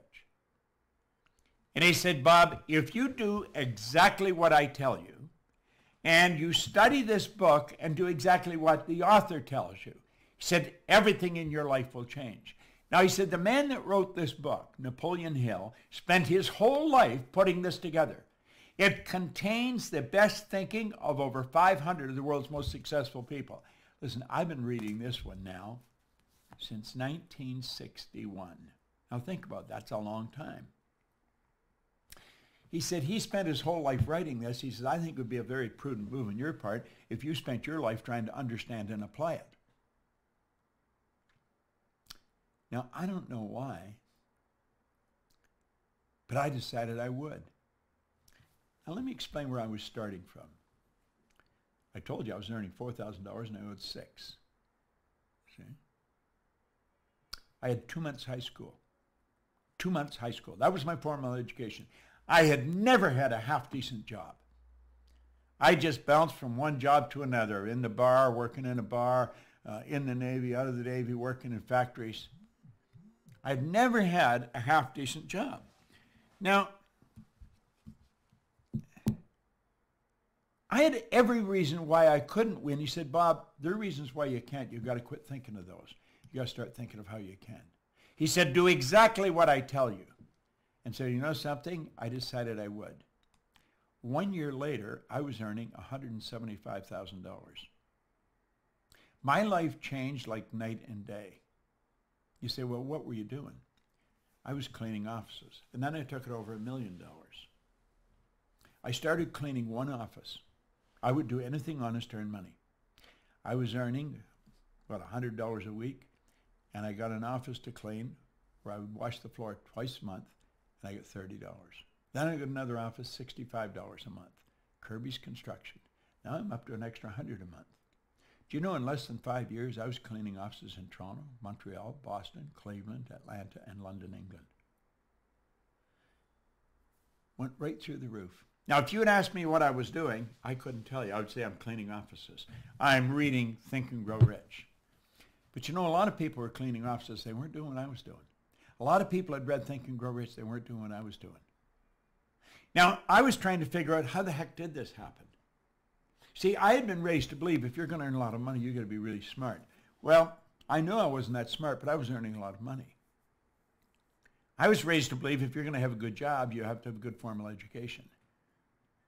I didn't have a good formal education. I didn't have a good job. I owned the whole company. And so I started to study, you see. I thought, I'm believing in lies. You don't have to be smart to earn a lot of money. There's people that are functionally illiterate. They can neither read nor write, and they're earning millions of dollars. There's people heading up large corporations that have never been inside a school. Now I'm not anti-school. I've made sure all my kids went through school. I just changed the question. I didn't ask them if they were going to go. I asked them where they were going to go. I'm mentioning this because I believe anyone can do anything if they can sit down and write it out on a piece of paper and then work at changing what's going on inside. See, in 1990, Joel Barker wrote a book. It's called Paradigms. He said to be able to shape your future, you have to be willing and able to change your paradigm. Now, I had no idea what a paradigm was. And you might ask yourself, do you really know what a paradigm is? Do you understand how the mind works? Because the paradigm has something to do with the mind. I knew nothing about it. But the man that encouraged me to study this put me on a track where I just kept going from one great mentor to another. I was living in Chicago at the time, and I heard about a man in Vancouver. I was trying to figure out why I changed. I had left my own business. I went to work with Earl Nightingale and Lloyd Conant in Chicago. Ended up being their vice president of sales. I would have gone there. I would have paid them to let me work there. I wanted to work with Earl Nightingale and Lloyd Conant because I wanted to study. I wanted to know, why did I change? I knew I wasn't lucky. And I heard about a man in Vancouver. Somebody said, Bob, you should go and listen to him. So I got on a plane and I flew out to Vancouver. At the end of the seminar, when the guy got on the stage, I knew that he knew what he was talking about. There was just such certainty in his talk. And so at the end of the seminar, I said, I would like to sit down with you for a couple hours. Well, he said, you know, I'd like to probably sit down with you for a couple hours, but he looked at his watch. He said, I got to get out of here. And I said, I got to go now too. He said, where are you going? I said, I'm going back to Chicago. He said, what are you doing out here? I said, I come out to hear you speak. Now, I think he was impressed that I had traveled so far to listen to him. So I said, look, I'm not going to be in Chicago anytime in the near future, but I'm going to be in Toronto. And I said, I'm from Toronto. I'll fly over. I'll meet you over there. And so the two of us sat down in the Skyline Hotel. And we were there. We were supposed to be 3 hours. We were there for about 3 days. And he and I were as thick as thieves right up until he died. Now, he introduced me to this idea that I'm going to introduce you to. And what I'm going to show you is, without question, the most powerful idea I have ever learned. And if you don't understand this, the odds of you making great changes are very, very slim. I want you to look at the mind and then look at paradigms. But let's personalize it. Let's look at your mind and your paradigm. Now, let that drawing represent your mind. That, by the way, is a valuable concept I have ever learned. There's the conscious mind, the subconscious, and the body. Okay? Now, the conscious mind is the thinking mind. Do you know that the average person does not think?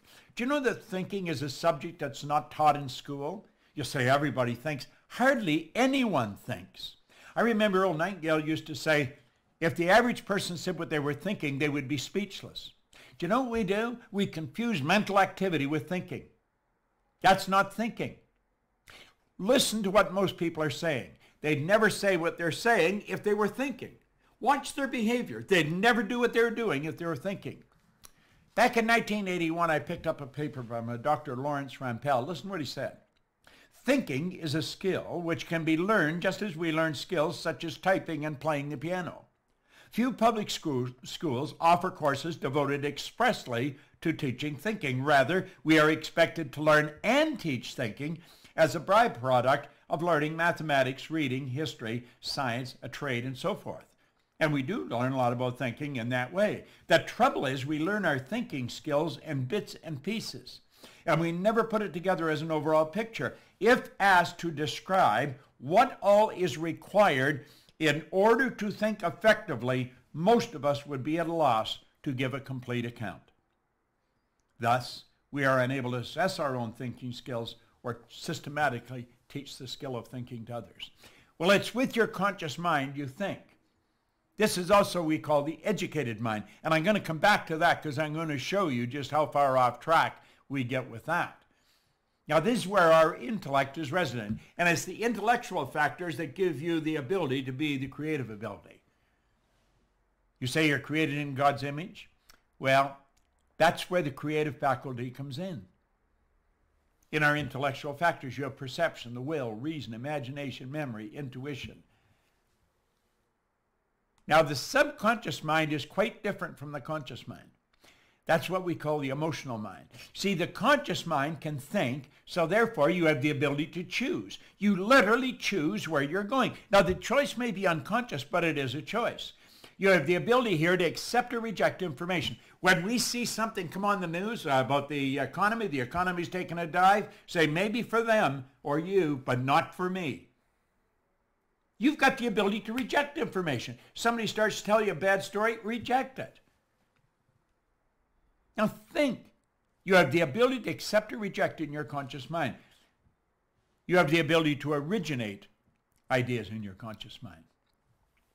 You can originate any idea you want. Now, your subconscious mind has no ability to reject. It must accept.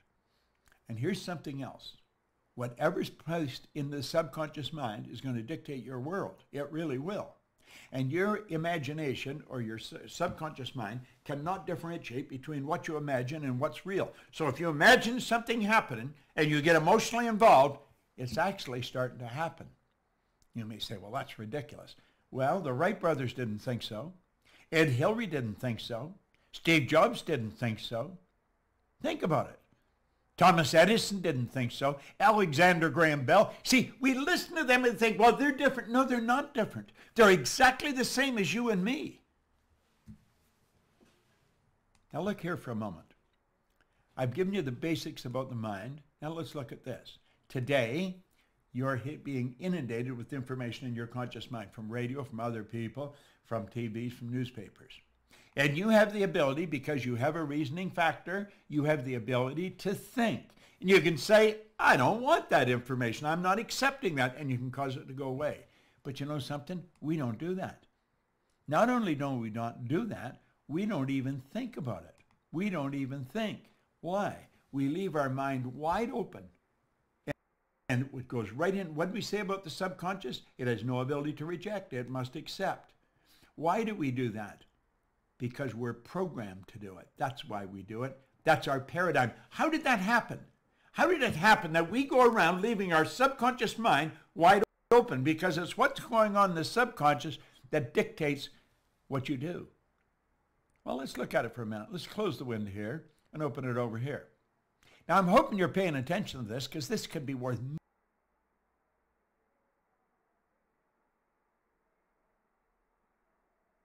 millions to you. It can cause you to live in a healthier body. It can cause you to build your business. See, this is you as an infant. Not today. This is you as an infant. And what's going on? Whatever's happening around you goes right into your subconscious mind. And it just keeps going in over and over and over. See, you're programmed genetically. That's why you look like your relatives. There's a little particle of energy from mom and a little particle of energy from dad came together. And that was the nucleus of you. And 280 days later, you made your debut on the planet. But you have all that DNA, moms and dads, going back for generations. You're genetically programmed. Many of your beliefs have just been passed from one generation to the next. And many of them are absolutely ridiculous. Well, you see, your self-image is formed when you're in your little life, when you don't even have the ability to think. Now, self-image is just one idea. A multitude of ideas are a paradigm. Look at the people we're surrounded by. You know, Robert Heinlein said, in absence of clearly defined goals, we become strangely loyal to performing daily trivia until ultimately we become enslaved by it. Now think about that. In absence of clearly defined goals, We become strangely loyal to performing daily trivia until ultimately we become enslaved by it. Now think of the number of people that you know that are enslaved to daily trivia. They talk about nothing. They never accomplish anything. They get the same results. If they're short money now, they were short a year ago. They were short a year before that. They're forever getting a car on payment. The idea of going and writing a check is just out of their mind. Why? Well, you see, that's probably what the people were doing that we surrounded by as we were little kids. And the ideas that just keep going in over and over and over again form the paradigm. A paradigm is nothing but a multitude of ideas that are fixed in the subconscious mind. And so here we are, as hard as it is to believe, 20, 30, 50, 60 years later, living exactly the same as we were programmed when we were little kids. Do you know that most people on welfare are fourth, fifth generation welfare recipients? It's rather strange. Now, what do? Well, we leave this situation and we go to school. What does school do? Well, let's look at it. School gave us valuable knowledge. However, school never taught us anything about paradigms. Therefore, we frequently do not do what we already know how to do. Now think, superior knowledge. Think about it. Inferior results. What does that do? That causes confusion and frustration. Now think about this for a moment. We've gathered great knowledge, but we know nothing about the paradigm. So watch here. Here's the drawing. There's the model. There's all the knowledge we got in school. We've got it packed in there. But you know something? It doesn't equate to the results we're getting. You're going to find absolutely brilliant people getting very bad results. You're going to find people that are brilliant. They know exactly what to do, but they don't do it. Why? It's the paradigm that controls the behavior.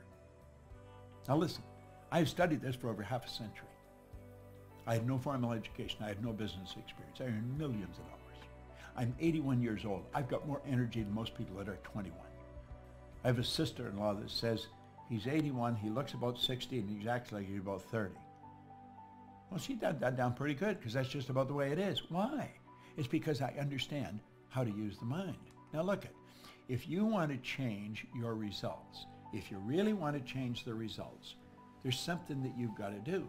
You've got to know how to change the paradigm. And if you don't change the paradigm, I don't care what, nothing's going to happen. You'll find people going back to school because they think if I got some more knowledge. No, you're not short on knowledge. We're short on behavioral patterns. And that's really what we have to do.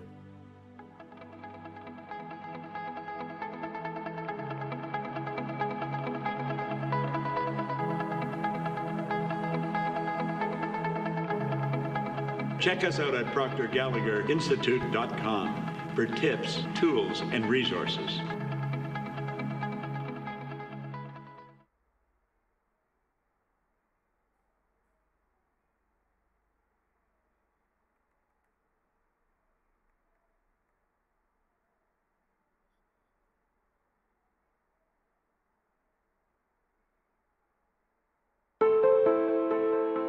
Let's think about it. Let's really think about it. Paradigms. What are they? A paradigm is a mental program that has almost exclusive control over our habitual behavior. Now think about that. And here's what you want to remember. Almost all of our behavior is habitual. When you get up in the morning, you follow a routine. If you're married, your spouse follows a routine and you don't mess around with the other person's routine. That's just the way it works. Now let's take a look at what a paradigm is and how it controls us. This is really important. Your paradigm. Let's look at the areas of your life your paradigm has enormous influence over. Your paradigm controls your perception. Paradigm programming. I'll frequently go up to a person and a seminar, and I'll say, if I asked the audience what color you were, what would they tell me? They'd say I'm black, okay? And you'd say, I'm white. But the truth is, you're not black and I'm not white. Now, everybody looks at me, where's he going? The person's skin may be dark, but it's not black. My skin may be light, but it's not white. If you ever saw a white person, you'd probably scream and run. See, the problem is we don't see with our eyes, we see through our eyes. We see with cells of recognition in our brain. Our perception is messed up. We see something that isn't even there. And even after I say that, they say, no, no, no, no, he's black. No, no. No, no, not white. That's what you see. You see with cells of recognition in your brain. Well, when you shift your perception, everything in your world changes. You see, my perception of what I was capable of doing like that started to change when I had the right information. See, you've got to spend time and you've got to spend money if you're going to change you. Back around 1970, Alvin Toffler wrote a book called Future Shock. And the idea behind it was the future is going to shock people. And it was a prediction of what was going to happen over the next 40 or 50 years. And I remember reading a book. I was working at Nightingale Conant in Chicago at the time, and it was quite a popular book, and everybody said, wow, this couldn't possibly happen. Well, we thought Alvin Toffler was really daydreaming, and he really was, but he fell short. We did far more than what he projected. Now, recently, Toffler came out again. And he said the illiterate of the 21st century are not going to be the people who cannot read and write.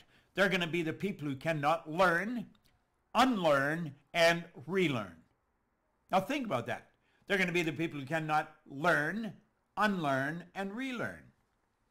This is really important. Our paradigm causes our perception. Our paradigm controls our use of time. Everybody gets exactly the same amount of time. They get all there is. You see, it's what we do with our time that makes the difference. One individual will accomplish more in a week than another person will in a year. Some people can earn more in a day than other people will in a year. How are you utilizing your time? People buy time management programs. That is a joke. Time can't be managed. No one can manage time. The only thing we can manage is activities. Now think about it. Do you know the paradigm controls our creativity? We'll find people say, well, I'm really not creative. Why do we have great big companies and little wee creative departments? Because we're raised to believe some people are creative and some are not. Everybody is creative. We have these creative faculties. What we want to do is learn how to develop them. Think. How about being effective? Our perception controls, or our paradigm controls our effectiveness. You see, the paradigm is a program in our subconscious mind that controls the vibration we're in. Therefore, it controls what we do, and it controls what we attract into our life. Our paradigm controls our productivity. It literally controls our productivity. As I shift my paradigm, my productivity goes right through the roof.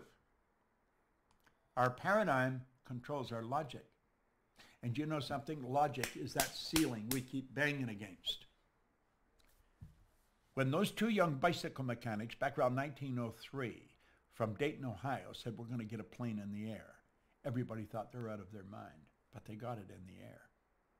Now somebody said, but they only kept it up there for 14 seconds. It was a matter of perception. They said, we not only got it in the air, we kept it in the air for 14 seconds. And look at today.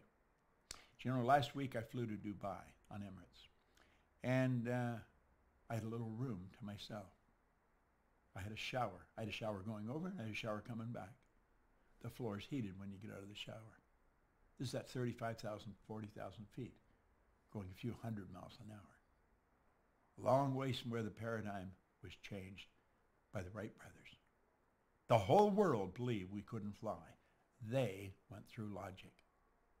Logic has changed. The world believed that you couldn't get to the top of Mount Everest. I had the good fortune of working with Edmund Hillary on 2 or 3 occasions. The only difference in him and anybody else is his size. He was a big man. He's gone now, God bless him, but he changed a lot of paradigms. Your paradigm also controls your ability to earn money. That's right. When you change your paradigm like that, your income starts to change. You see, you should spend everything you've got and all the time you've got to really get in and understand this concept of paradigms, because it'll change your life. Now look at, you're boxed in the way you are. There's actually a box around all these areas. You try and you try and you try. You try to get more out of the day. You know, you try and Hello earn everyone, more I'm money. so grateful that you've come here to find out about my Genius Group coaching, and I can't wait for you to know about all the benefits, all the bonuses, and all the most incredible parts to that program that's going to lead you to success. And they will But tell before I me do that, what any I one of their wanted to tell salespeople you are going to about do the 3 in things August. that make us And they won't be far off. rarely They can achieve our predict what the goals. sales are The gonna 3 be. things that Why? Because people don't change much. You don't change much.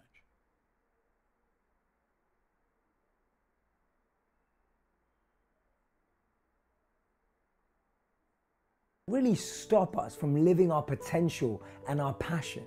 And the 3 things that really block our growth and our evolution in our journeys, whether it's work, business, life, or relationships. Now, maybe some of you have had this experience. Maybe you've started a new routine and then lost momentum. Maybe you started to learn a new habit or a new skill and then you lost motivation. And the truth is, the majority of us go through those scenarios on a daily, weekly, monthly basis. Only 12 months down the line to feel like we didn't really achieve our potential, like we didn't really feel fulfilled or happy. So before I tell you about the Genius Group coaching program, I want to talk to you about these 3 things and how I'm trying to address them in your lives and in my own, through my own experience and my own journeys, my own reflection and realizations. This is how I've managed to always keep myself upbeat, uplifted, motivated. And of course, I'm human. We have our ups and downs. We have our challenges. But knowing how to experience something and close the gap so that we can get back to peak performance is exactly what I want you to be able to live every single day. One of the biggest reasons why most of us never reach our goals, never feel like we're fulfilled, successful, or happy is because we have a lack of consistent learning. We're not able to accelerate our growth. We're not able to find new insights and put them into practice. We may have time to read, but we don't have time to apply. We may have time to learn initially, but we don't have time to practice and experiment, and we don't know how to. We don't know how to put these things into relevant, accessible, practical steps into our daily lives. This is one of the things as a monk that I was fascinated with. I've always wanted to experiment with new ideas, new insights, changing inspiration into real transformation of the way I live my life. And I found that the most effective solution to this is reading books by mentors and coaches that you never had, when you have access to that knowledge. The second step is being able to take those lessons, apply them to your life, and then start seeing that actually impact and grow what you're able to achieve. The second big reason as to why we don't necessarily get where we want to be is because of a lack of community. We're surrounded by family, we're surrounded by friends, but we've all had this experience. The number one question I get asked is, Jay, I'm surrounded by negative energy. I'm surrounded by negative people. How am I able to craft my own path? We need to create a community of like-minded people who all want to grow, all want to thrive, and all want to change their reality and want to take responsibility for that, who want to be committed to a journey of personal development. And that community can be created online. It's one of the reasons why I love Facebook, one of the reasons why I do love social media, is that it allows us to connect with hundreds of thousands of people, millions of people all over the world who share the same values, even if they don't share the same zip code or same region or same country. They share the same aspirations and goals, even if they don't share the same family. But we start creating a community and family around goals, values, dreams, and our challenges, where we can share and grow together. And that's one of the best things about this Genius Group coaching, is that in a very short time, we've been able to create a community of people who want to be conscious change makers in their lives and the lives of others. People who want to live their passion every day, who want to achieve their potential and live their purpose. And that excites me by seeing it firsthand as to what's possible when you create a network like this. And you have access to it right now in the group coaching program. And the third reason that I was going to share with you is because of a lack of focus. See, we all struggle to start, but then we get started, but then we struggle to keep going. We lack focus, attention, the ability to renew, rejuvenate, and remind ourselves. And these three elements are exactly the three that I'm really addressing in the Genius Group coaching program. The reason is because I want to create a platform, provide you with a facility where you can learn and evolve every day and every week.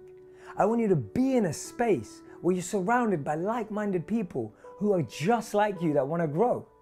And I want you to be in an environment where you are constantly reminded, you're constantly brought back on track.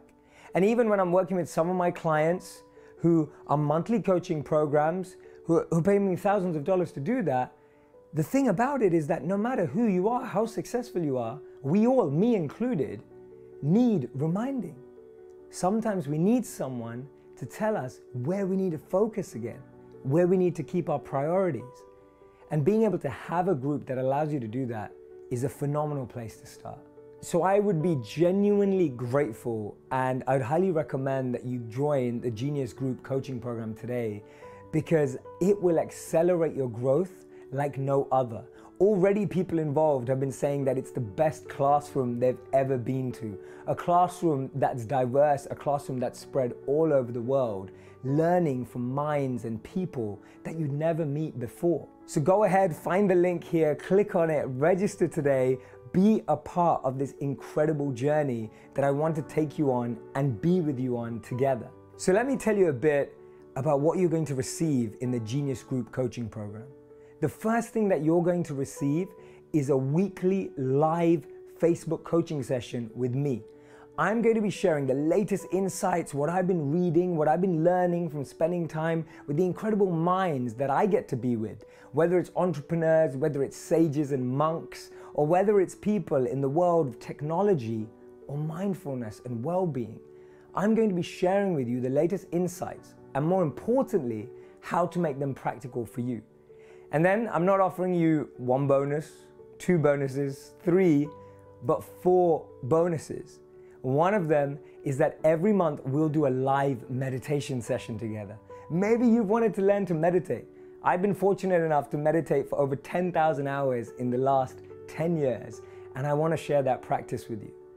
The second bonus that you'll receive is you'll have access to my library of interviews with experts, everyone from Russell Brand on recovery through to Tim Ferriss on understanding the habits of really incredible people in the world, everyone from Gabby Bernstein to Deepak Chopra. You'll have access to that library of interviews, people that I've really spent time developing a relationship with so that we can ask the questions that we really need the answers to in our life. And the third bonus is that you will get access to my book notes, right? My personal book notes. And you'll find book notes to books like Thinking Fast and Slow, one of my favorite reads. Another one, Start With Why by Simon Sinek. You'll get to see how I take notes from books and actually learn from them much quicker. So I'll be doing that work and sharing my personal notes with you. And the fourth one, which to me is the greatest value, is that you're around that community, that network of people who are just like you, who want to share ideas, who want to develop, who want to learn together and find ways to collaborate together to make the world a better place, which has been one of my biggest visions and missions since I started making these videos. And I guarantee you, if you've enjoyed even one of my videos, this group is the next step I'd love for you to take. At just $39 a month, it's literally nothing. You can cancel at any point, but the value and the impact and the growth that you're going to see in your lives supersedes that investment, that small investment, so much that you will be able to really grow at a pace, but more importantly, at the depth that you've never experienced before. I really want you to have that. I want you to experience that. And I really hope that right now, I want you to feel fully confident to go ahead, click, and sign up. It would mean so much to me, and I can't wait to see you there.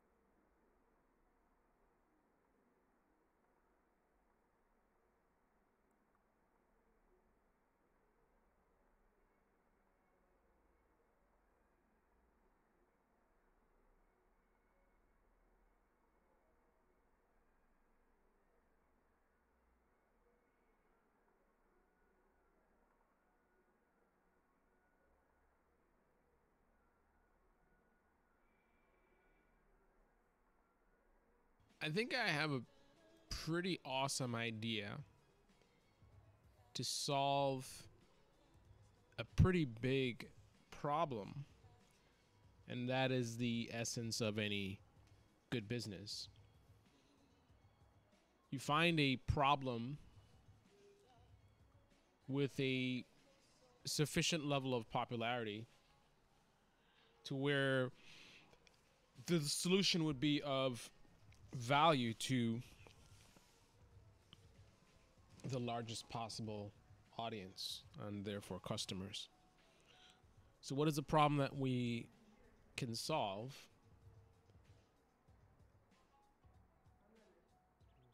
YouTube. But not in a way that other people have tried to do, because you know, YouTube is owned by Google, right? And you're really not gonna be able to compete with Google because of Google's monopoly on traffic. So the thinking out of the box equation is, don't try to compete with YouTube. Let YouTube continue to do what it does best. What you will do, or what I think you should do, is to address what's wrong with YouTube. Don't compete with YouTube. Don't try to be a better YouTube. Make YouTube better. What would you do if you worked at YouTube and you were the person in charge of making decisions in terms of the design process and changes to the platform? What would you do? Right? Think about those things. And while you do that, let me solve a problem for you right now. The problem for you is that no matter what great ideas you have, you don't work at YouTube, you don't have the authority to implement those changes. Right? But what I propose to you is that you don't need to work at YouTube to solve YouTube's problems. That is the beauty of programming. That is the power of software engineering. We don't have to replace YouTube. We don't even have to compete with YouTube. We don't even have to work with YouTube or associate with them to make a better platform, better option. So one of the key issues with YouTube is robotic. It's a massive website, massive levels of content. So they are relying heavily on machine learning and things like that. So YouTube is no longer YouTube, it's binary tube, right? The software is determining, you know, it's interesting. YouTube is actually in some ways showing us the Elon Musk fears of the singularity, because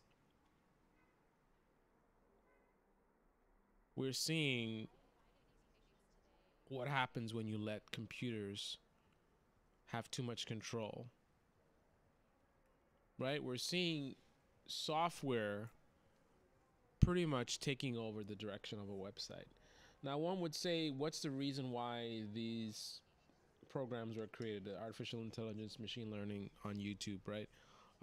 YouTube, supposedly their purpose is to generate money through ad revenue. I don't believe that's actually the case. I believe that they are probably existing for the purpose of being a data farm. You know, just like Facebook, for example. So they're probably interested in the data that they're getting from all those searches and being able to observe and analyze all the user behavior and all this kind of stuff. So I think that's what they're really all about. So with that being said, the machine learning is perhaps serving its purpose for YouTube, for Google.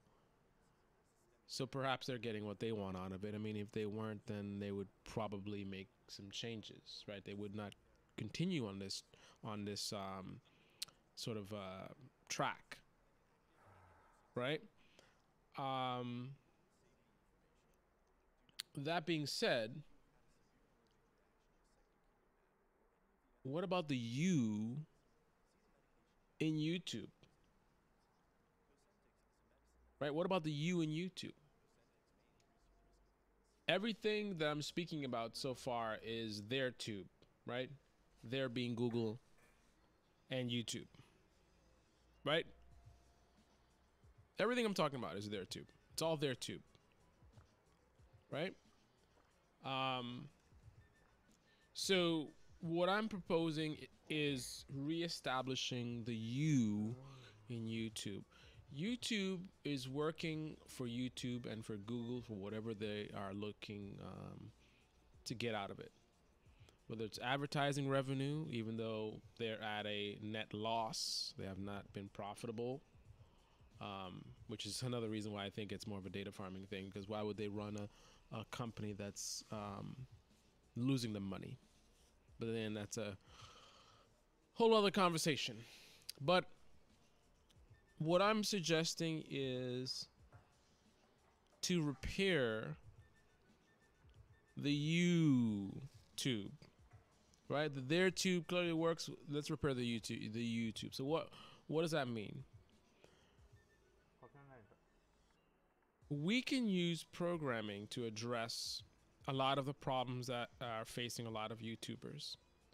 And many of those problems today are regarding the machine learning, artificial intelligence that is within the system. So what I suggest is we let YouTube be YouTube. We still take advantage of all the people on there. We take advantage of all, Google being a monopoly. We don't touch that at all. What we touch is just the things that are broken or being taken over by software, right? The recommendations, the algorithms, the way that you find content, right? Subscriptions. So subscriptions, notifications, recommendations. Let's address those issues. Now, before I get into the how, let's get into the end result. What are we looking to achieve? I believe that we can definitely have an end result where subscriptions and recommendations can be mostly the way that a lot of people want them. So as far as content creators, imagine if all your subscribers got notifications on every video, if they so choose, right? We don't want to take the power away from the viewer. I mean, you should still have control over what you watch. If I don't want to get a notification every single video you post, I should have the option to not do so. However, if I click on something that's supposed to notify me on a video, and that's the point of me clicking on it, I would like for that to be the result. And again, what we're fighting against is the binary nature of YouTube, where you is being removed, whether it's a creator or the viewer, right? I don't care about you and your channel and what you're trying to do and the value that it brings and the quality of the videos. I don't care about that. All I care about is what my AI tells me benefits my goal of revenue or data farming, right? That's all I care about. Same thing to the viewers. I don't care what channels you claim you like or what videos you like or who you subscribe to, whether you click on the bell or not. I have massive amounts of data in terms of, what people like you like to watch, what I believe you like to watch, and I trust my knowledge and understanding of what you want to see more than you. So I'm only going to give you the option to suggest to me what you want to see, right? You can subscribe to a channel, and I might send you posts on their videos, depending on a lot of factors. You can also click on the bell and give me a suggestion that, hey, I really like this channel. I think you really should send me notifications on these videos. But the AI can override that and say, well, yeah, okay, I see what you're saying there, buddy, but I really think you're going to watch more of these videos more, which will get me more revenue and serve my purposes of mining data. Right? That's what YouTube is. So what I suggest is something where, once again, if someone wants every notification, basically what you get, what you see is what you get. If we present the user with an option to get notified on every video, that's what they get, right? If there's an option where it's going to be occasional recommendations or whatever, like there'll be different tiers, like depending on, you know, if I really love, I'm a big fan, right? I want to get notified on every single thing this person does, every comment, every whatever. Maybe I want to totally customize it where we could do profiles, custom profiles where, you know, I want to be on every upload instantly, email me, you know, blast it out to me. I want to be the first one to comment type of thing, right? When they comment on videos or they do community tab stuff, once a week, you can curate some of the most popular things, right? You can have a lot of different, you know, Burger King, right? Have it your way. So you're probably wondering, how do we do all this? This is all cool and great. Like, oh yeah, I have tons of ideas about how to make YouTube better, but I don't work at YouTube. We don't have control over YouTube. We don't need control over YouTube. There's something called an API, right? I'm sure you've heard of it. What I'm suggesting building, and it's hard to describe what it is because it's something that I have created.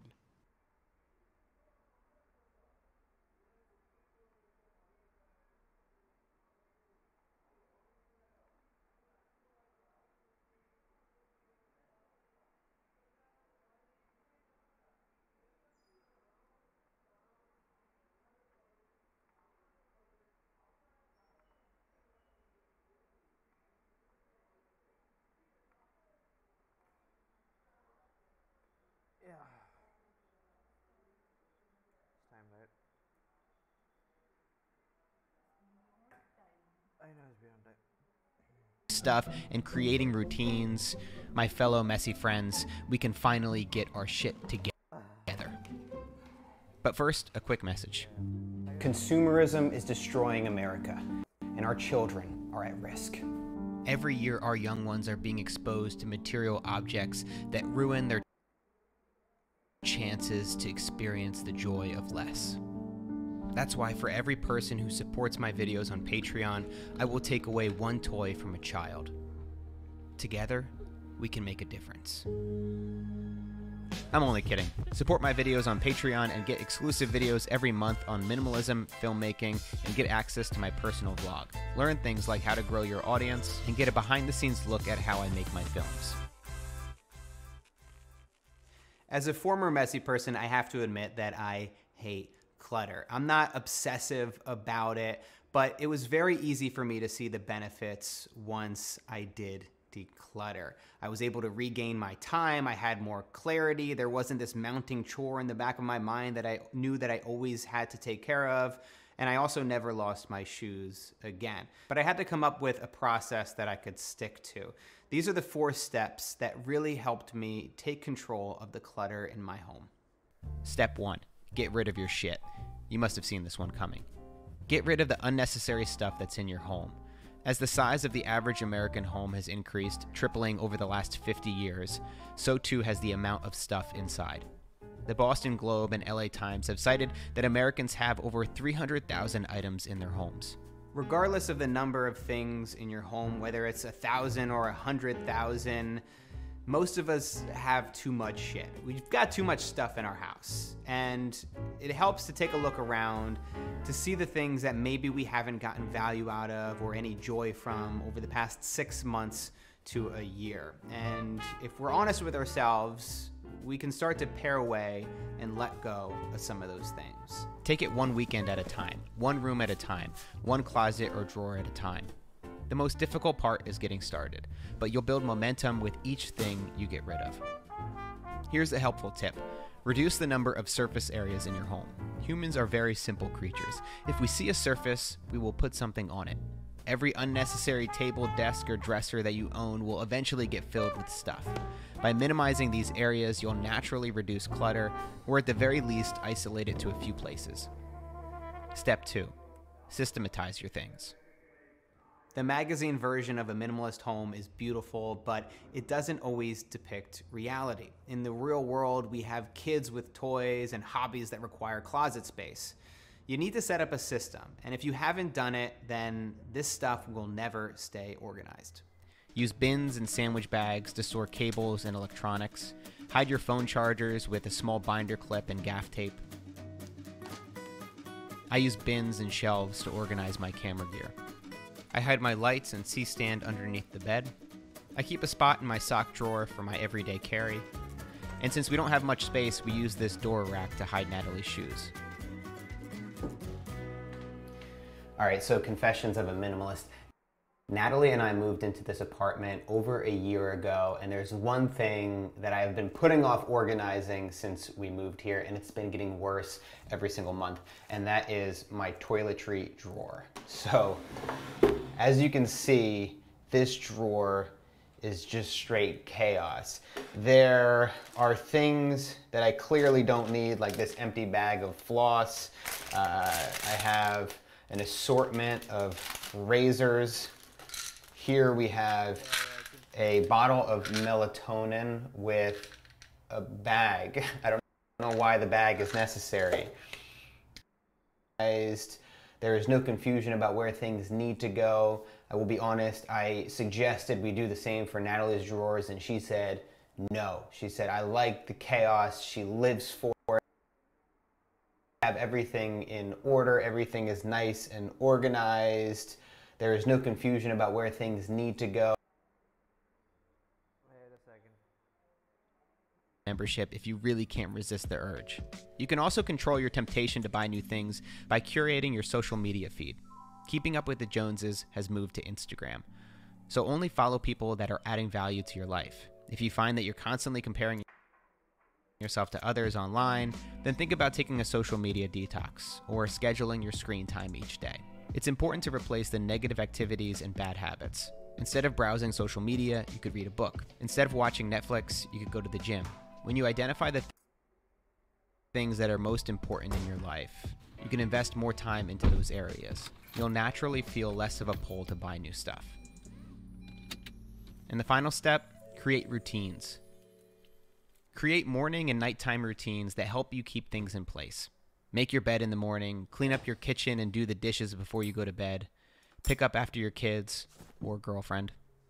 The small things you do every day will make a big difference. If you wait for a big cleanup once a month, then you'll constantly be living in a state of chaos, and that's no way to live. All right, guys, I hope you learned a thing or two about how to declutter your home in this video. If you want to support this ad-free YouTube channel, you unless you understand paradigm, and then you can change anything. Now look at